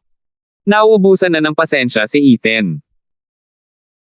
Hindi tumitigil ang apat na mapanlinlang na demonyo sa pag-atake sa kanya, ngunit nagkaroon sila ng oras para sabay-sabay na magsalita, "Huwag mo kaming pansinin, gawin mo ang gusto mo. Magpakamatay ka at magpakasasa ka." Paghamak, pagmamaliit, at paghamak, hindi na paniwala ng apat na demonyong ito ang pagmamayabang ni Ethan, iniisip na hindi kaya ng kanyang kanang braso. Ngumiti si Ethan sa galit at iginalaw ang kanyang kamay, "Hahaha, eksperto ka talaga para maghangad ng napakaraming suntok. Ayos lang yan, subukan muna natin, ha?" Kumislap ang mga mata ni Ethan sa uhaw sa dugo at sumuntok, tangible projection, sky-piercing killing arm. Boom! Parang baha, ang kanang braso ni Ethan ay kumikinang na pula at namamaga. Ang kanyang makapal na braso ay naging parang isang higanteng pader na bakal na diretsyong sumusugod sa mga demonyo. Ang nakakatakot na kapangyarihang iyon ay nakaagaw ng hininga kahit ng ika-6 na patong ng mga eksperto sa Radiant Stage. Agad silang yumoko. Swoosh! Ang pulang liwanag ay sumilay sa kalangitan sa ibabaw ng mga demonyo. Boom!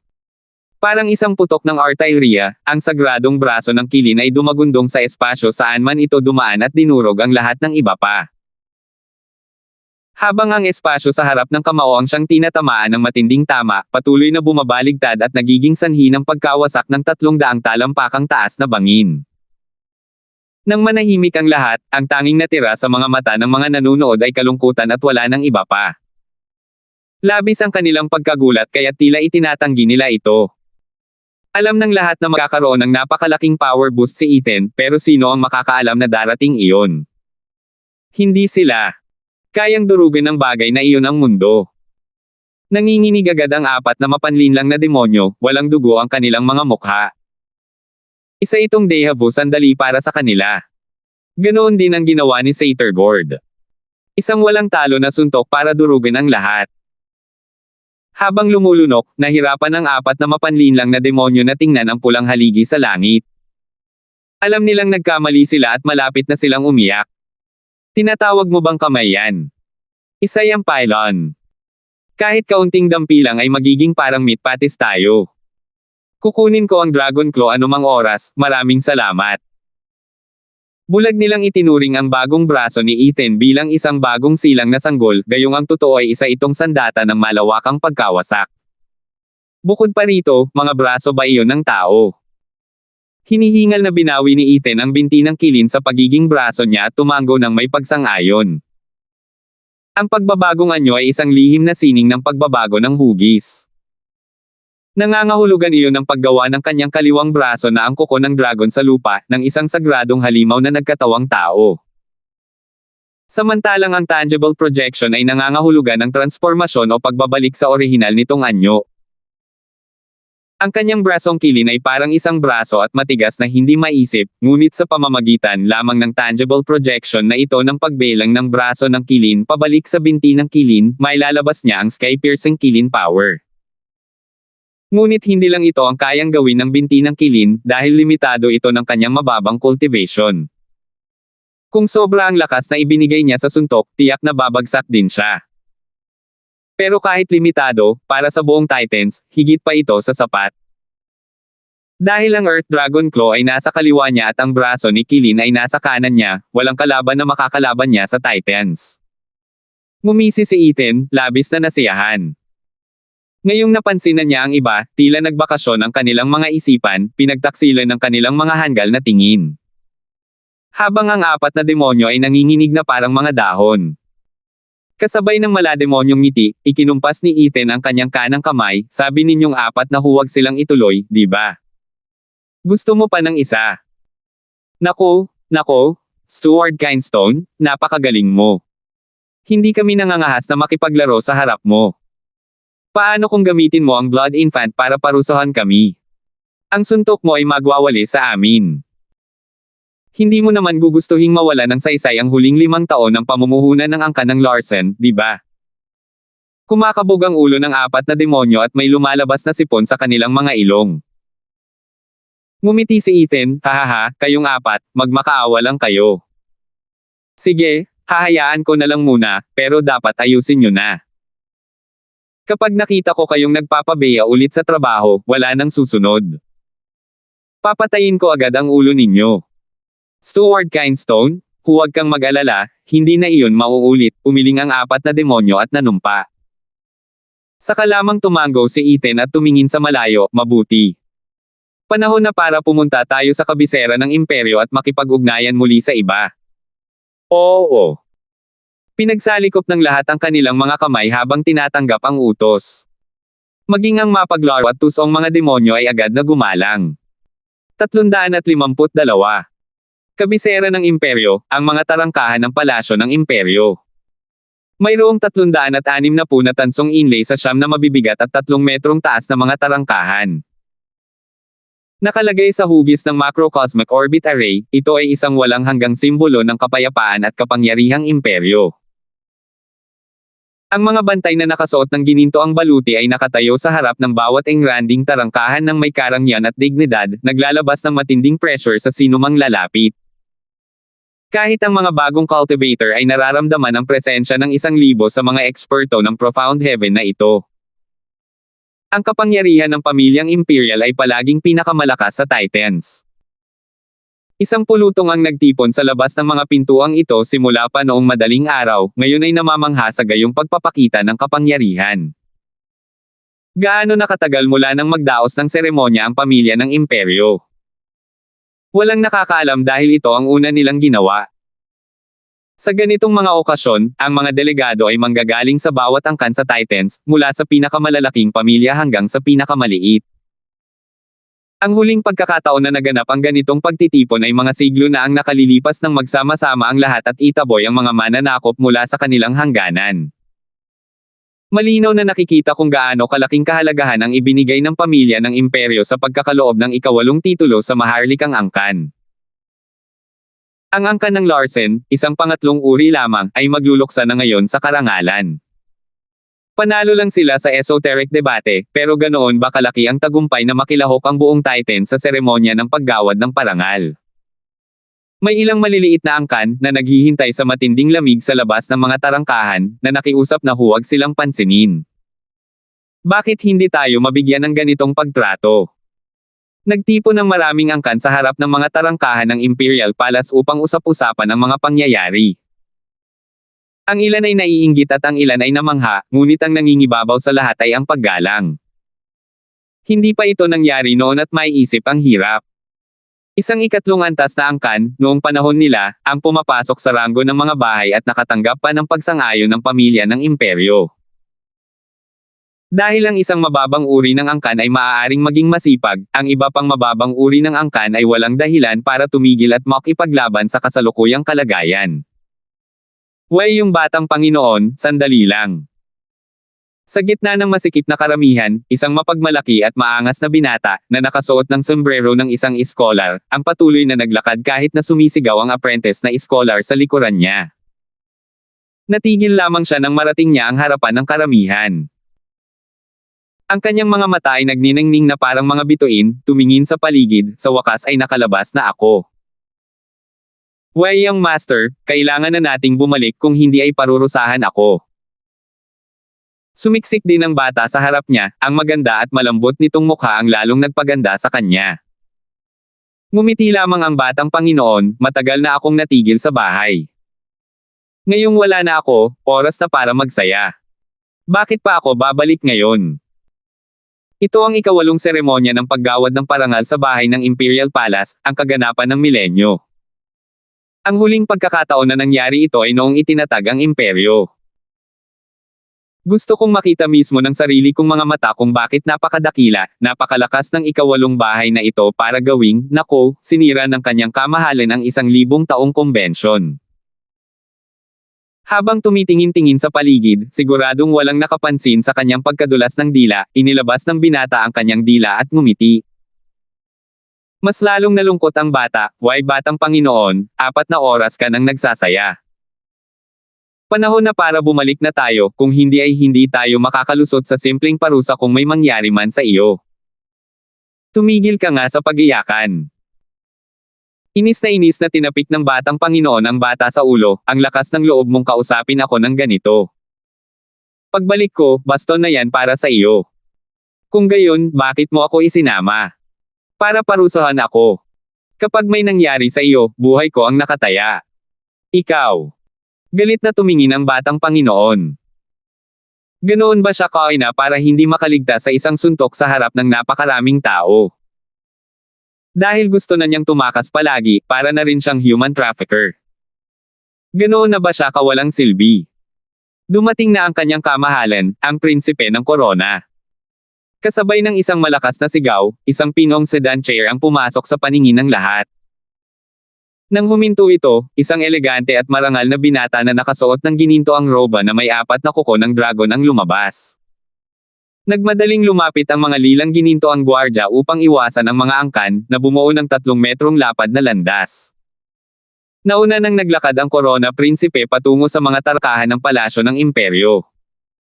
Nako, ang panganay niyang kapatid. Huwag mo siyang hayaang mahanap tayo. Yumuko ang batang Panginoon at hinaila ang bata papasok sa karamihan.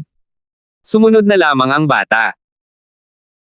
Biglang tumigil ang korona prinsipe, pagkatapos ay yumuko sa kanyang paligid bilang paghingi ng tawad. Bago dumating ang 7 bahay, hindi namin mabubuksan ang mga gate. Lubos akong humihingi ng paumanhin na naghihintay ang lahat dito sa labas sa matinding hangin at matinding lamig. Tanggapin po ninyo ang aking taos-pusong paghingi ng tawad. Yumuko ng bahagya ang prinsipe ng korona. Nagkagulo ang mga tao sa pagyuko pabalik. Napunta ang kanilang mga puso sa kanya. Isa siyang mapagmataas at matalinong tao. Tiyak na makakapunta siya sa kung saan-saan. Hahaha, mabait na naman ang panganay kong kapatid. Nakakuha ka ba ng sympathy points? May ilang matatalas at makamandag na salita na umalangaw-ngaw. Iniling ng mga tao ang kanilang mga ulo upang makita kung sino ang nangahas na maging basto sa korona prinsipe ng Titans. Ang nakita nila ay isang malungkot na binata na may kapansin-pansing pagkakahawig sa prinsipe ng korona. Nakasuot siya ng parehong damit na may kuko ng dragon, ngunit 3 lang ang mayroon siya.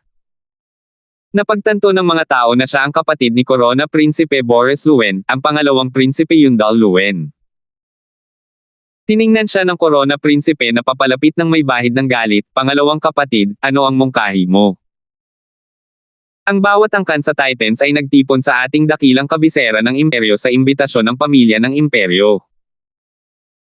Hindi ba dapat ako, ang korona prinsipe, ay magpakita ng kaunting pag-aalala sa mga taong ito na nagtipon dito sa gitna ng matinding hangin at matinding lamig? Humph, palabas lang. Sa tingin mo ba ay karapat-dapat silang imbitahan? Iyon ang utos ng imperyo. Kailangan nilang pumunta. Sinulyapan ni Yundal ang mga langgam ng may pangungutya, panganay na kapatid, paano magiging susunod na pinuno ng bansang ito ang isang taong walang paninindigan at simpatiko na tulad mo? Pangalawang kapatid, sa ganitong pagtrato mo sa mga tao ni Titans, paano ka mamamahala ng may katarungan, paano mo makukuha ang kanilang respeto? Ito ang dahilan kung bakit hindi ka ginawang prinsipe korona ng amang imperial. Nakatitig ang prinsipe korona. Nagliliyab ang mga mata ni Yundal sa puntong ito, halos hindi napigilan ng kanyang mukha ang pagsabog, Boris, huwag mo akong maliitin. Batay sa karunungan at pamamaraan, hindi ako naiiba sa iyo. Hindi ba't dahil ipinanganak ka sa mundong ito 1 taon bago ako kaya mo nakamit ang isang maluwalhating titulo? Hindi ba't dahil ikaw ang panganay? Bukod doon, may kakayahan din akong maging korona prinsipe. Nauutil na sabi ng korona prinsipe, ngunit bumaantong hininga sa huli, pangalawang kapatid, ito pala ang bumabagabag sa iyo. Kaya nga lagi mo akong tinitingnan ng may puot simula pa noong bata pa tayo. Pero ano ang gusto mong gawin ko? Ito ang gawain ng tadhana. Hindi ko mababago ang mundo. Kung kaya ko lang, matagal ko nang ibinigay sa kapatid ko ang titulong korona prinsipe. Humph, sopistikasyon. Sino ba ang ayaw maging emperador? Kahit ang regent estate na iyan ay matagal nang nabubuhay, pero ikaw, Pansy, ay gusto mo nang isuko ito. Single ni Yundal, pero hindi mo kailangang ibigay yan. Kukunin ko na ang akin. Matagal siyang tiningnan ng korona prinsipe at bumaantong hininga, nakakaramdam ng inis. Tapos, isang napaka-pamilyar na boses ang narinig. Kasabay nito, naramdaman ng mga tao ang pagyanig ng lupa. Isang lalaking may malaking katawan, hinihingal at pinagpapawisan, ang dumadagandong ng may malakas na paglakad. Pinagpapawisan siya ng hanggang balde, ngunit labis ang kanyang tuwa. Kuya, pangalawang kapatid, ang tagal na rin mula noong huli tayong nagkita. Namiss kita ng husto. Siya ang nag-iisang ikatlong prinsipe ng Titans, si Charlie Luen. Bihira siyang makita sa mundong ito ng cultivation na puno ng mga bihasa at malusog na pangangatawan, isa sa iilang matataba. Nagtago ang batang Panginoon sa karamihan at ang bata naman ay itinaas ang kanilang mga ulo. Hay nako, ikatlong kapatid, hindi mo ba kayang pagpawisan ng kaunti ang taba mo? Sa tuwing lalabas ka, tinatakot mo ang lahat. Ayoko ngang makita sa paligid mo. Sumulyap si Yundal sa lalagyan ng mantika ng may pagkasuklam. Nako, hindi pa ba nakakaalis ang baboy na ito sa kabisera ng imperyo? Anong ginagawa niya rito? Hahaha, siguradong natapos na niya ang kanyang misyon at pinabalik na siya ng amang imperial. Dahil napakahalaga ng seremonya ng paggawad ng parangal sa ikawalong bahay ng mga Maharlika, mahalagang naruroon din ang ikatlong nakababatang kapatid. Lumabas ang prinsipe ng korona na nakabuka ang mga braso at nakangiti. Hahaha, ikatlong kapatid, maligayang pagbabalik. Panganay na kapatid na lalaki. Kasabay ng sigaw ng kagalakan, tumalon si Charlie sa mga bisig ng korona prinsipe. At lumapag ng may malakas na kalabog.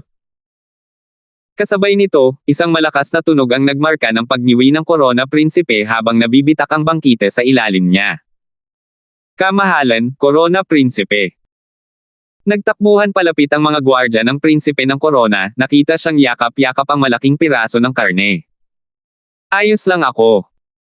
Umiling ang prinsipe at ngumiti ng may katiyakan, isa akong 9th-layer bone tempering stage cultivator, pero kahit ako ay hindi kayang yakapin ang nakababata kong kapatid.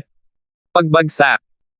Kasabay ng isa pang tunog, namutla ang mukha ng korona prinsipe at tumingin siya sa kanyang pangatlong kapatid na may kumikinang na mga mata. Matandang pangatlo, tumaba ka ba? Kaunti lang. Noong nakaraang buwan ay tumimbang ako ng 375 kilo, pero ngayong linggo ay 400 kilo na ako. Siguro dahil sa dami ng biyahe kaya kaunti lang ang nadagdag sa akin. Nanginig ang mukha ng lahat. Kakaiba talaga ang ikatlong prinsipe. Saan ka makakahanap ng ganito karaming mataba sa mundo? Sige, panganay na kapatid, ayos ka lang ba? Tanong ni Charlie, nang makita ang paisang mukha ng kanyang kapatid. May ngiting nasasaktan, nagmakaawa ang korona prinsipe, ikatlong kapatid, maaari ka bang mauna rito? Ang sakit na ng baywang ko. Natigilan ng mga tao ng 2 segundo. 353. Hahaha, mahal kong pangatlo, sabi nila halimaw si Quinley, pero sa tingin ko ikaw ang pinakamalaking halimaw sa kanilang lahat. Nakikita kitang palaging gumagalaw nitong mga nakaraang taon kaya bakit ka tumataba? Tiningnan ni Yundal ang magkapatid na humiwalay sa yakap at kinutya ang may langit-ngit na baywang. Kumusta ka naman, korona prinsipe? Nakakainis na rin ang palagi mong pagpopos. Nagalit ang korona prinsipe ngunit bumantong hininga sa huli, idiniin na hindi naiintindihan ng nakababatang kapatid ang kanyang sakit. Matalim na tumingin si Charlie, pangalawang kapatid, alam kong hindi mo ako gusto, pero huwag mo nang isama ang panganay na kapatid. Iligtas mo nga yan. Ayoko sa'yo dahil nakakapanakit sa paningin ko yang patak mo. Isa pa. Hay, nakakadiri talaga. Kumislap ang mga mata ni Yundal sa uhaw sa dugo. Gusto sanang sumagot ni na Crown Prince at Charlie, ngunit bumantong hininga sila. Namula ang batang Panginoon na nagtatago sa karamihan, gustong lumabas at batiin siya, sobra na ang pangalawang kapatid. Ang panganay kong kapatid ay laging mapagpakumbaba at iniisip ang kapakanan ng mga tao. Ngunit ang aking pangalawang kapatid ay laging nagrereklamo. Kailangan kong lumabas at pagbigyan siya ng aking isipan. Bata Panginoon, tumigil ka na sa panggugulo. Kapag may nakaalam na palihim kang lumabas, ako rin ang bahala sa pagkahulog mo. Hinayla siya ng bata. Noon din, isang sigaw ang narinig mula sa karamihan, tingnan ninyo, dumating na ang Il Valley. Lumingon ang lahat at nakita ang isang grupo ng mga lalaking nakasuot ng abuhing roba kasama si Wanshan sa panguna. Nasa tabi niya ang kanyang mga nakatatanda at isang kapansin-pansing binata na may matalas na mga mata. Siya ang pinakamatalinong isipan ng Hell Valley, ang huling disipulo ni Ricky, si Milo. Sa likuran nila ay 4 na malalakas na elder na nagdulot ng takot sa puso ng iba sa isang sulyap lamang. Isang isip lang mula sa kanila ay maaaring lipulin silang lahat. Ito ang 4 na venerables ng Hell Valley. Dati ay may pang-5, ngunit ang isang iyon ay natalo sa labanan sa Rockland City. Dahil dito, umabot sa kaibuturan ang galit ni Wanshan kay Ethan. Hindi lamang niya napatay ang napakaraming matatanda, kundi napatay pa niya ang isa sa kanilang mga kagalang-galang. Ang tanging dahilan kung bakit hindi sila nagmarcha papunta sa Rockland City para patayin ang angkan ng Larsen ay dahil alam nilang magiging kalokohan iyon. Sino ba naman ang may pakialam sa mga paghihigpit ng isang pamilya ng imperyo? Kahit gaano sila kaina, ang kaya lang nilang tiisin. Panginoon ng Lambak, matagal na tayong hindi nagkita. Patawarin mo ako sa hindi ko pagtanggap sa iyo rito ng personal. Ikinuyom ng prinsipe ng korona ang kanyang mga kamay. Gumanti ng ngiti si Wanshan, napakabait ng kamahalan. Panginoon ng Lambak, kumusta ka nitong nakaraang 3 araw? Lumapit si ikalawang prinsipe Yundal nang nakataas ang ulo. Kumunot ang kilay ng korona prinsipe at kumunot ang noo ni Wanshan habang tumatawa ng walang sigla, hahaha, salamat pangalawang prinsipe sa iyong pag-aalala. Maayos naman ang aking kalagayan. Naku, malapit na magbukas ang mga gate. Papasok muna ako para maghanda. Natatakot na magsalita ng higit sa kinakailangan, nag-isip si Wanshan ng dahilan para makawala at naglakad papunta sa mga gate. Ang 9 na tarangkahan ay may partikular na kahalagahan, ang 9 na bantay ng dragon. Sa bawat pangunahing kaganapan, ang mga angka ng Titans ay nagtitipon sa harap ng mga tarangkahang ito at ang 9 na tarangkahan ay sabay-sabay na bumubukas. Ang emperador ay dumadaan sa gitna, habang ang iba ay nakalaan para sa mga bahay at mga prinsipe. Ipinakita nito sa publiko na ang 7 angkan at ang pamilya ng imperyo ay pantay-pantay, kung saan ang iba pang mga angkan ay sumusunod sa likuran. Sa pagkakataong ito, malapit nang italaga ng emperador ang ika-8 sambahayan kaya syempre, ang nakasarang huling tarangkahan ay nakalaan na ngayon para sa angkan ng Larsen. Sa oras ng pagbubukas, ang mga angkan na pumipili ng bahay na susundin ay tatayo sa harap ng kani-kanilang mga pintuan. Pero dahil halos lahat ng 8 bahay ay nahuhuli na, ang pagsasabi ni Wanshan na maghahanda na siyang pumasok ay isang malinaw na dahilan na iniiwasan niya ang mga ito. Pagdating nila sa harap ng isang gate, galit na tumingin si Wanshan sa pangalawang prinsipe, ang bulok na iyon. Nababaliw na ba siya para maging pabigla-bigla? Hindi ba't malinaw niyang itinuturo sa lahat na may nangyayari sa pagitan natin? Hahaha, Panginoon ng Lambak, relax ka lang. Kung tuso lang siya, nanganganib sana ang ating pagsasama. Ang kanyang padalos-dalos na ugali ang dahilan kung bakit siya isang mahusay na payon. Nakangiting sabi ni Milo, gusto lang niyang ipakita ang kanyang kapangyarihan sa harap ng prinsipe. Hayaan mo na siya. Pero paano naman ang mga sikreto nating plano? Hindi ba't mabubunyag ang mga ito? Single ni Wanshan. Umiling si Milo, Panginoon ng Lambak, hindi mo kailangang magalit dahil mabubunyag din naman ang lahat. At sa kasalukuyang sitwasyon, ang iba pang mga angkan ay tatahakin ang landas na katulad natin. Kapag ang angkan ng Larsen ay naging ika-8 angkan, sila ang magiging huling kapangyarihan at gagawing isang bansang may 3 panig ang imperyo. Sa panahong iyon, lahat ay magiging matibay. Upang masira ang pagkakatalong ito, ang pag-aagawan para sa trono ang tanging natitirang opsyon. Ang panig na kumokontrol sa magiging emperador ang siyang gagamit sa pamilya ng imperyo upang sirain ang iba pang mga angkan. Ang huling hakbang ay ang pag-alis sa puppet emperador at ang paghawak sa mundo. Ito ba ang ibig mong sabihin sa paglalaro para sa hinaharap? Naningkit ang mga mata ni Wanshan. Tumango si Milo, tama. Napabuntong hininga si Wanshan at tumango. Kaya kahit na mapusok ang pangalawang prinsipe, ang mapusok niyang ugali ang dahilan kung bakit siya naging grade A payon material. Kung tungkol naman sa Crown Prince, walang makakasukat sa kanya. Mas mapagkakatiwalaan na ngayon si Wanshan kay Milo. Sa ibang lugar, nakasimangot ang Corona Prinsipe kay Yundal, pangalawang kapatid, binalaan tayo ng amang imperial na huwag masyadong lumapit sa mga bahay. Kayo. Corona Prinsipe, ikaw ang karapat-dapat na emperador, kaya syempre makikinig ka. Kailangan mo lang maghintay na mahulog sa iyong kandanggan ang trono. Ngunit kung wala akong anumang kapangyarihan sa likod ko, paano ko ito ipaglalaban? Sinabi ko na sa iyo, kukunin ko ang lahat sa iyo, hahaha. Yundal kakled. Kumislap ang mga mata ng Corona Prinsipe sa uhaw sa dugo, bagamat nakatago sa kaibuturan ng kanyang mukha. Lumapit si Charlie sa tabi ng prinsipe ng Corona at bumulong, pangalawang kapatid, paano mo nasabi yan? Hayagan mong nilalabag ang utos ng amang imperial. Isusumpa kita. Ngunit ang tanawin ng isang nakabibighani na kagandahan ay nagpatigil sa kanya sa pagsasalita. Nakalimutan niya ang lahat tungkol sa kanyang mga kapatid at tumakbo patungo sa kanya ng tumatawa, Ate Danica, nandito ka na pala. Ang tagal na, namimiss mo ba ako? Natulala ang magkapatid at napabuntong hininga. Ang pangatlo nating kapatid ay tunay na isang pambihirang mataba, isang pambihirang matang may bituin. Nabaril na siya ng babae ng 108 beses ngunit hindi pa rin niya kayang harapin ang gulo. Lumapit ang detalye ng Veiled Dragon Pavilion. Nasa unahan ang Pavilion Lord, nasa tabi ng kanyang mga nakatatanda, kasunod ang 5 kagalang-galang, at panghuli, ang nakababatang henerasyon. Isa sa kanila, syempre, ang target ng mga pantasya ng batang maliit na si Charlie, si Danica. Pinupukpok ni Charlie ang lupa sa bawat hakbang, mabilis na sumusulong na parang isang bundok na wala sa kontrol. Pagkatapos ng mabilis na pagbati kay Rufus at sa iba pa, lumapit siya sa tabi ni Danica, na ikinasukan nito, mas tumaba pa ang lalaking ito. Hindi siya makatao.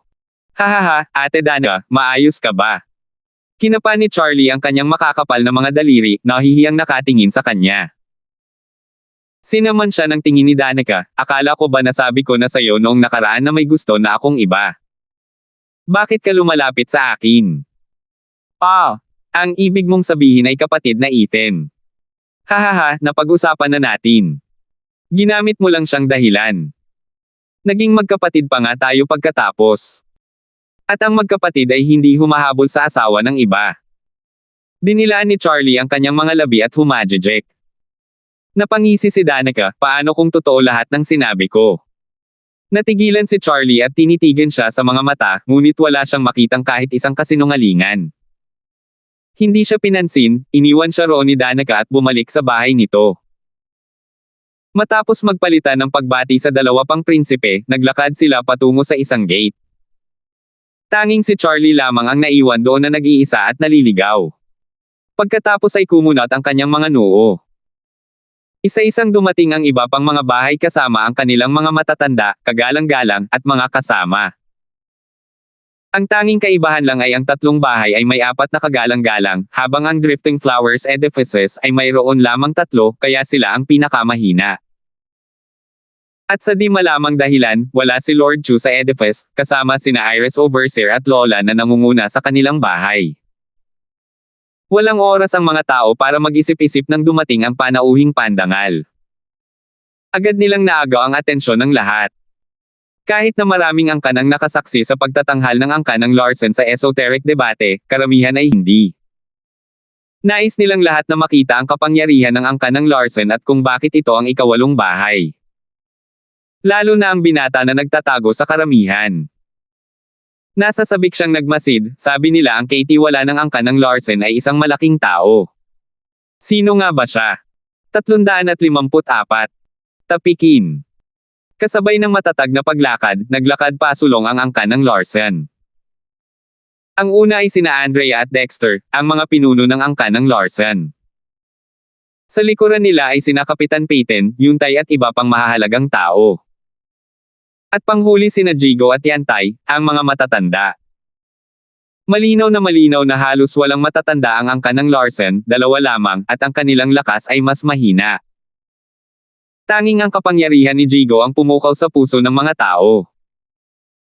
Ngunit ang paraan ng pagtayo ni Yantay, isang eksperto sa Profound Heaven sa ika-5 patong sa tabi ni Jigo, ay parang isang langgam na nagmamarcha kasabay ng isang elepante. Hinahamak lang sila ni Yundal, nako, mahina. Mukha ba yang ikawalong bahay mo? Hindi ba't halos hindi sila kwalipikado kung isa lang silang peak radiant stage expert? Pangalawang kapatid, huwag mong sabihin yan. Ang angkan ng Larsen ay isang ikatlong uri ng angkan kamakailan lamang. Pero sa nakalipas na 10 taon, lumago sila ng husto para makarating dito. Ano ang masasabi mo tungkol dyan? Bumalik si Charlie sa kanyang mga kapatid, at kahit na nalulungkot, hinangaan niya ang angkan ng Larsen. Bahagyang kumunat ang noo ng Corona Prinsipe, ikatlong kapatid, masasabi kong isa itong napakabihira at mahirap na kakaibang bagay na matagpuan. Pero ang paraan ng kanilang pag-unlad ay tila hindi pantay. Sa tingin ba ninyo ay iisa lang ang eksperto sa radiant stage ng angkan ng Larsen? Kapag dumating ang araw na kailangan nilang labanan ang ibang mga bahay at ang tanging depensa nila ay ang labanan, hindi ba't maiiwan silang bukas para sa pag-atake? Kung ikukumpara sa ibang mga bahay, ang angkan ng Larsen ang pinakamabilis na mabuwal. Tunay na isang kamangha-manghang angkan na ito, ngunit masyadong maaga pa para tawaging isang bahay. Pinagmasdan ni Yundal ang papalapit na grupo at bumaantong hininga, hindi natin ito dapat alalahanin kundi ang batang si Ethan ang dapat isipin. Ethan. Nagtaas ng kilay ang Corona Prinsipe at ang pangalawang prinsipe. Tuwang-tuwa ang una, nabalitaan ko na ang tungkol sa kanya. Nagawa ng angkan ng Larsen na makita ito ngayon dahil sa kanya. Isa siyang henyo na halos kapareho ni na Conrad at Winford. Nakatitig sa angkan ng mga Larsen, at dumura si Yundal, nabalitaan ko na rin siya. Simula nang dumating siya, binaligtad niya ang Titans at nakipaglaban pa sa 7 bahay. Sa esoteric debate, siya lang ang lumaban sa pangkat ni Quinley na binubuo ng 4, kaya naman nakilala siya. Kaya na ngayon ang angkan ng mga Larsen na makasabay sa 7 bahay dahil sa 2 haligi nito. Ang matalas na Stuart Kinestone at ang makapangyarihang si Jigo. Sino ba talaga si Ethan? Sinuri ni Yundal ang angkan ng Larsen para malaman ang kanyang katanungan. Nagbabantay din ang Prinsipe Corona. Tanging si Charlie na naging kapatid na ng lalaki ang nagsabi pagkatapos ng isang sulyap, wala siya rito. Ano, bisperas na ng kanilang seremonya ng paggawad ng parangal, ayaw pa rin dumating ng kanilang katiwala. Sigaw ng dalawa. Nagkibit balikat si Charlie, ganoon talaga siya. Pagkatapos ng huling salitang iyon, lumapit siya kay Andrea at ikinuyom ang mga kamay. Naguluhan ang dalawa at mas lalong nagtaka tungkol kay Ethan. Ngunit pinuntahan pa rin ng Corona Prinsipe ang angkan ng Larsen upang batiin ito. Tanging si Yundal lamang ang humamak sa kanila mula sa malayo. Wala siyang pakialam kahit kaunti kung ang angkan ng Larsen ay magiging ikawalong bahay. Isa lang ang alam niya. Ang kanilang kakaibang pagkakaiba sa ranggo ang nagpatunay na sandali na lang bago sila bumagsak. At wala siyang balak makipagbati sa isang angkan na malapit ng mamatay. Inilabas ng batang Panginoon sa karamihan ang kanyang ulo at sinuri ang detalye ng angkan ng Larsen, sino si Ethan. Bakit wala ni isa sa kanila ang kamukha ng chismis? Siya kaya ang lalaking iyon? Itinuro ng binata si Fulton. Ang batang katabi niya ay tumingin ng may paghamak, bata Panginoon, ang lalaking iyon ay talagang mukhang maganda ngunit walang katulad. Paano nangyari? Ito. Narinig ko ang mga miyembro ng aking angkan na nagsasabing ang katiwala ng angkan ng Larsen ay mabagsik at napakasama, hindi tulad ng magandang batang iyon. Hindi pa kasama rito na siya ang pinakamataas na tao sa angkan ng Larsen na pinakikinggan kahit ng eksperto sa radiant stage na iyon. Samantalang ang batang iyon ay marunong lamang yumoko, hindi nagsasalita kahit isang salita sa 2 matatanda. Paano naging napakasama iyon? Kung siya nga ang nababalitang halimaw, hindi siya maglalakas loob na pabayaan ang prinsipe ng Corona. Natigilan ng batang Panginoon, saka tumango, magaling ka pala sa mga deduksyon. Sino ang mag-aakala na matino ka pala? Hihihi, nagpapalabis ang batang Panginoon. Humajejek ang bata, namumula ang mga pisngi. Pero kung hindi siya si Ethan, sino yan? Mukhang hindi rin bagay ang iba. Nang makitang nakapokus ang kanyang batang Panginoon, nagkibit balikat ang bata, hindi rin sigurado. Tingnan mo, nandito na ang Regent Estate.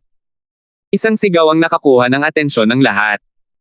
Maging ang atensyon ng Corona Prinsipe na nakikipag-usap sa angkan ng Larsen. Ang isang tingin na iyon ay nagpangatol sa lahat at nagdulot ng takot sa kanilang mga nanghihinang binti. Isang grupo na nakasuot ng gininto ang kasuotan ang nagmalaking tumakbo kasama si Timothy sa pangunguna.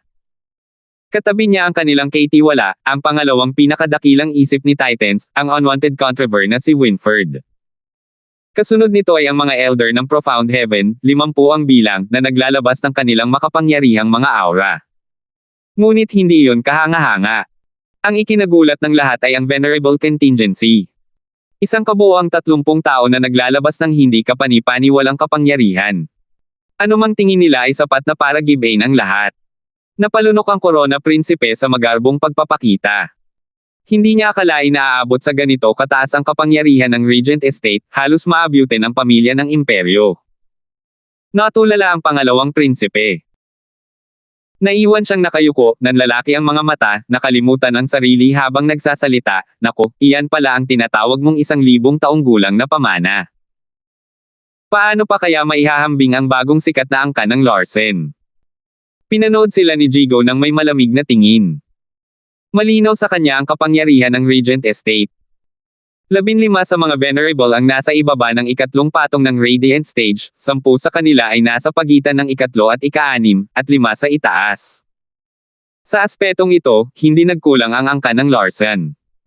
Sumulyap ang magkapatid na Larsen at Tumango. Ang lahat ay nakasalalay kay Stuart Kinestone at sa iba pa kung nakarating sila sa tamang oras. Nagpaalam ang Corona Prinsipe mula sa angkan ng Larsen at binati ang Regent Estate, Panginoon ng Estate na si Donford, naniniwala akong nasa mabuting kalagayan ka. Dahil lamang sa iyong basbas, Corona Prinsipe, kaya ako ay gumaling. Ngumiti si Timothy. Nang sandaling iyon, nilagpasan ng pangalawang prinsipe ang angkan ng Larsen at patakbong lumapit sa Regent Estate ng nakangiti, "Tiyo, matagal na rin." Itinago ang paghamak, ngumiti si Timothy, "Salamat, pangalawang prinsipe, sa iyong pag-aalala." Malayong magkamag-anak noong una ang Regent Estate at ang pamilya ng imperyo, ngunit may dignidad ang pamilya ng imperyo. Hindi yun magbabago kahit sa mga kamag-anak. Kung may sino man na gustong lumapit at gumamit ng ganitong paraan ng pakikipag-usap, kailangan itong maging mga kapantay. Tulad ng pagtawag sa kanya ng emperador na pinsan nang hindi niya ibinababa ang sarili. Ngunit ang pangalawang prinsipeng ito ay lumapit at tinawag siyang tiyuhin, ang kanyang tono ay puno ng pambabala. Sino mang may pandinig ay mahahalata na gusto niyang kakampi niya ang Regent Estate. Hindi pa kasama rito ang pagpunta ng lalaking iyon sa Regent Estate, siniraan ang angkan ng Larsen at pinagkaita ng kanilang sama ng loob. Ang pangunahing halimbawa ng pinakamasamang pinuno. Tinitigan ng Corona Prinsipe ang kanyang kapatid, pagkatapos ay bumaantong hininga.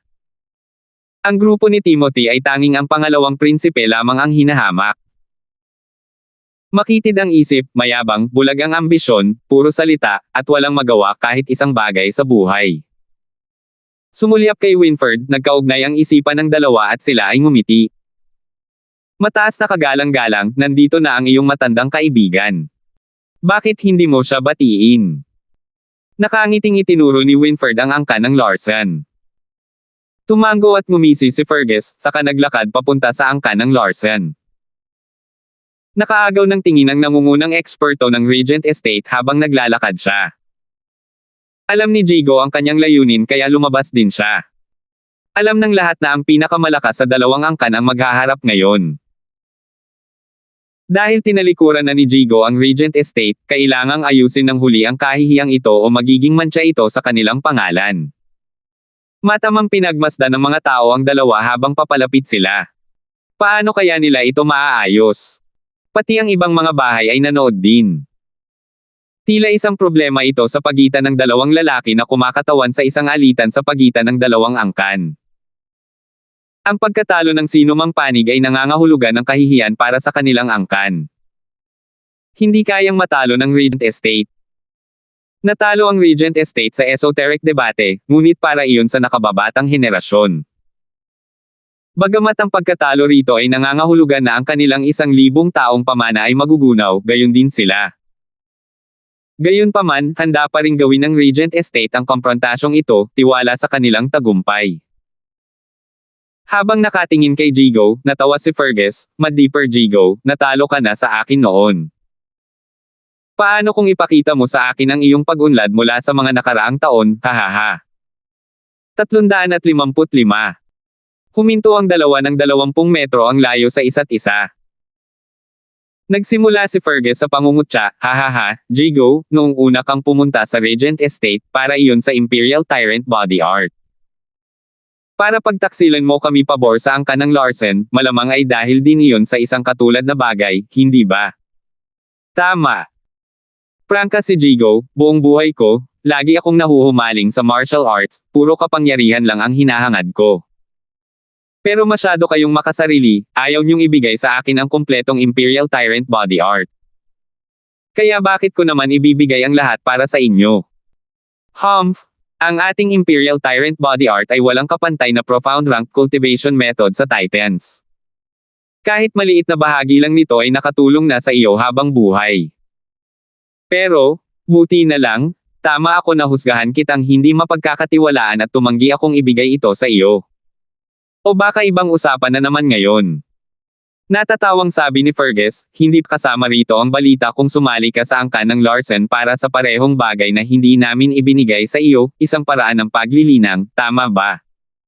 Inamin ni Jigo, "Bukod sa iba pang mga bagay." Nako, kalokohan. Sa buong Titans, ang kalidad ng ating pamamaraan ng paglilinang ay pangalawa lamang sa pamilya ng imperyo. Kaya kayang bigyan ng isang ikatlong antas na angka ng ganoon. Hahaha, hanggal lang ang maniniwala dyan. Hindi mo ba narinig?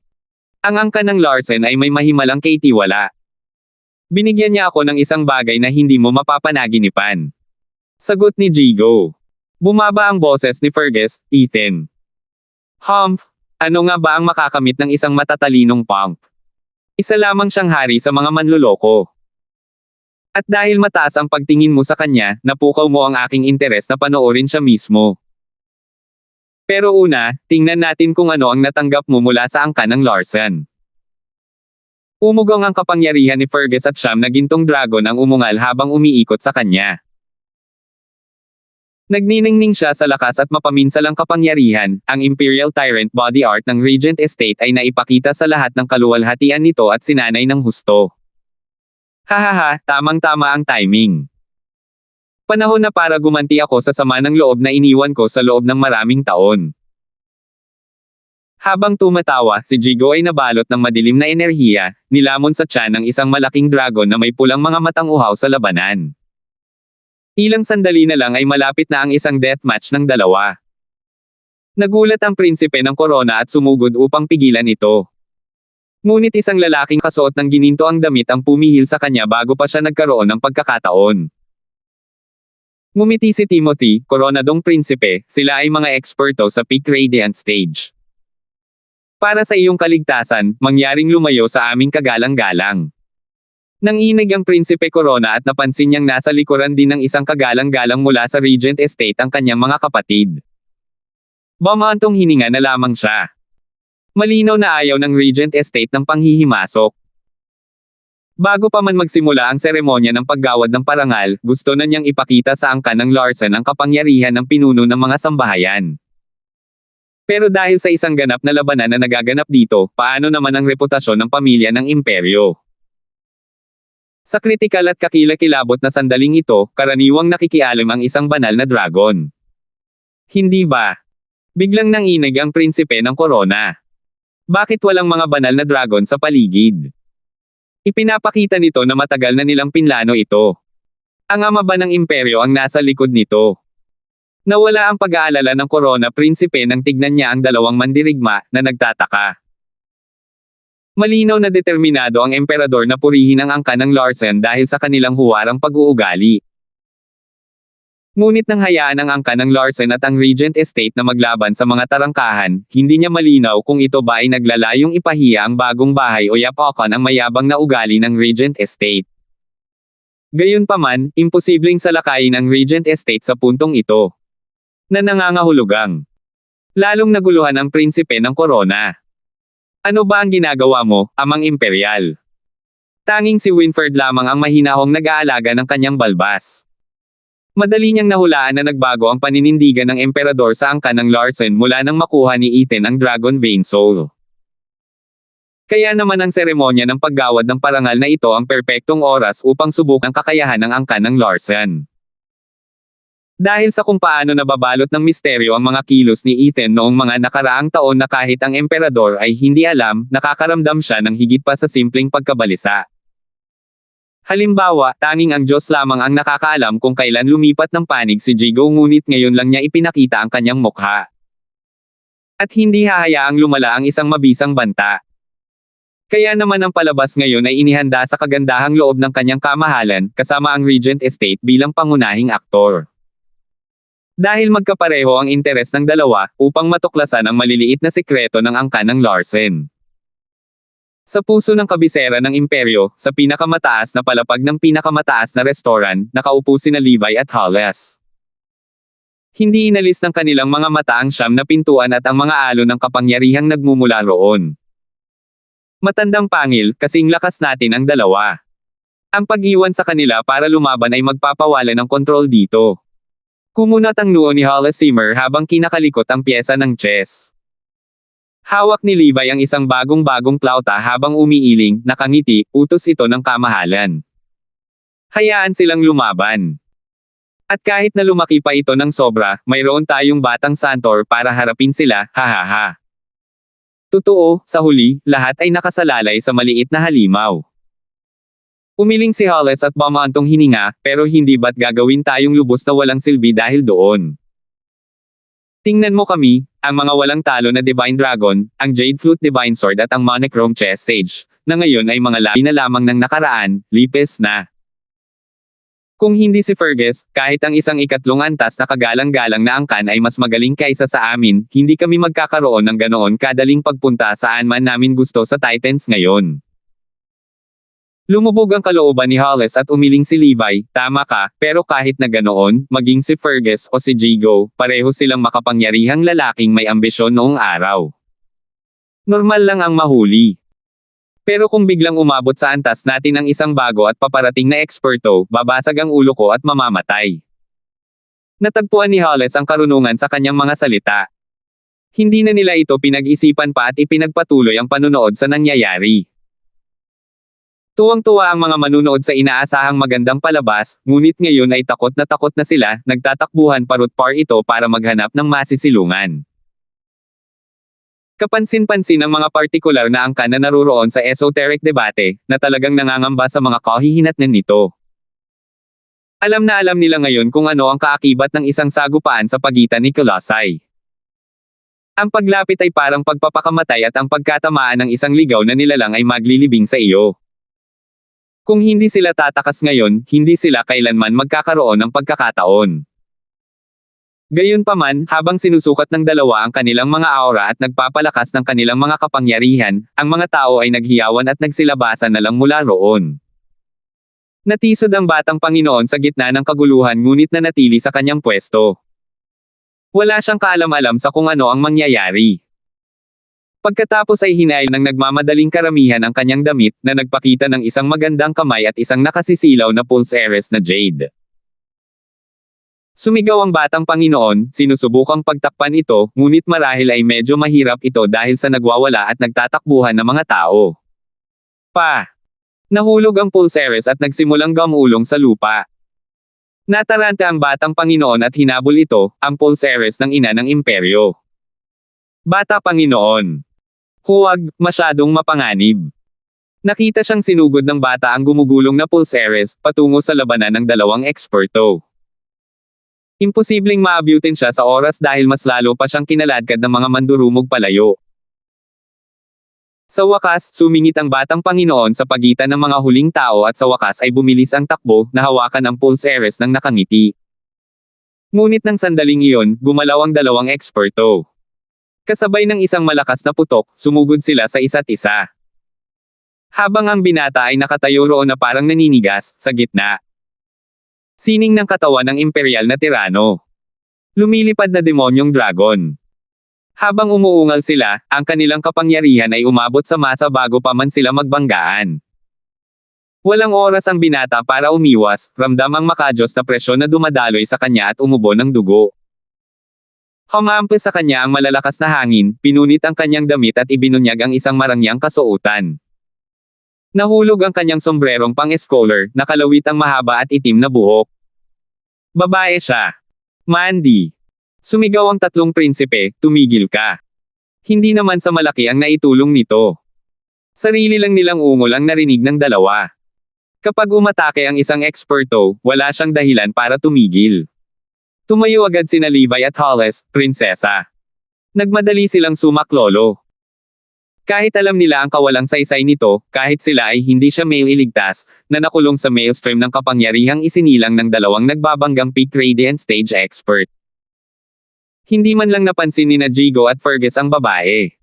Para sa kanila, kasing halaga ito ng isang langgam. Ang tanging nakita lang nila ay ang kanilang kaaway. Umugang. Umugang. Kasabay ng dalawang ungol ng dragon, bumilis ang takbo ng dalawa. Ang mga prinsipe at ang dalawang banal na dragon, ay nakamasid ng may mga matang namumula. Hindi nila maintindihan kung paano napunta rito ang minamahal na anak na babae ng kanyang kamahalan. Sa wakas ay natanto ni Mandy ang panganib ng sitwasyon habang tumutulo ang dugo mula sa kanyang bibig. Para siyang isang bangkang demotor sa gitna ng bagyo, na anumang oras ay hahampasin siya ng dalawang alon para maging dahilan ng kanyang kawalan. Kinapitin ng takot ang kanyang puso habang nanginginig siya na parang dahon. Ina! Niyakap ang Pulseres, umiyak nang umiyak si Mandy, nanginginig ang mga labi habang nagmamakaawa, may isang taong pwede sanang magligtas sa akin. Pero sino ang makapagliligtas sa kanya mula sa bingit ng kamatayan na dulot ng lakas ng dalawang nagbabanggang peak radiant stage expert? Ang mga prinsipe ay wala sa sarili sa takot, alam ng dalawang banal na dragon na wala ng pag-asa ngunit sinubukan pa rin siyang abutin, at ang bata sa karamihan ay umiiyak, prinsesa. Ngunit wala sa mga gawaing iyon ang nakatulong. Sa wakas ay narating siya ng dalawang eksperto na may mga matang uhaw sa dugo. Tumagos ang kanilang mga titig sa kanyang puso habang papalapit ang kanilang mga suntok. Isang malakas na hangin ang humampas sa kanyang mukha. Alam niyang malapit na ang kanyang katapusan sa kanilang mga kamay. Lubos na pinagsisisihan ng kanyang puso ang kanyang pagtakas palabas ng palasyo ng imperyo at ang kanyang pagtungo rito. Ngunit sa kanyang huling sandali, ang tanging naiisip niya ay ang kanyang ina na nanunood sa kanya mula sa itaas habang itinataas niya ang Pulseres at nagdarasal, "Inay, sinabi po ninyong may magpoprotekta sa akin. Pakiusap, halika, iligtas ninyo ako, Swoosh! Pagkatapos ay nawala ang unos at pressure, upang magbigay daan sa malamig na tinig na dumadaloy sa kanyang mga tainga, walang lugar ang kuneho para gumala kung saan gumagala ang mababanges na hayop. Salamat po at sinamahan ninyo ako, ingat lagi mga master.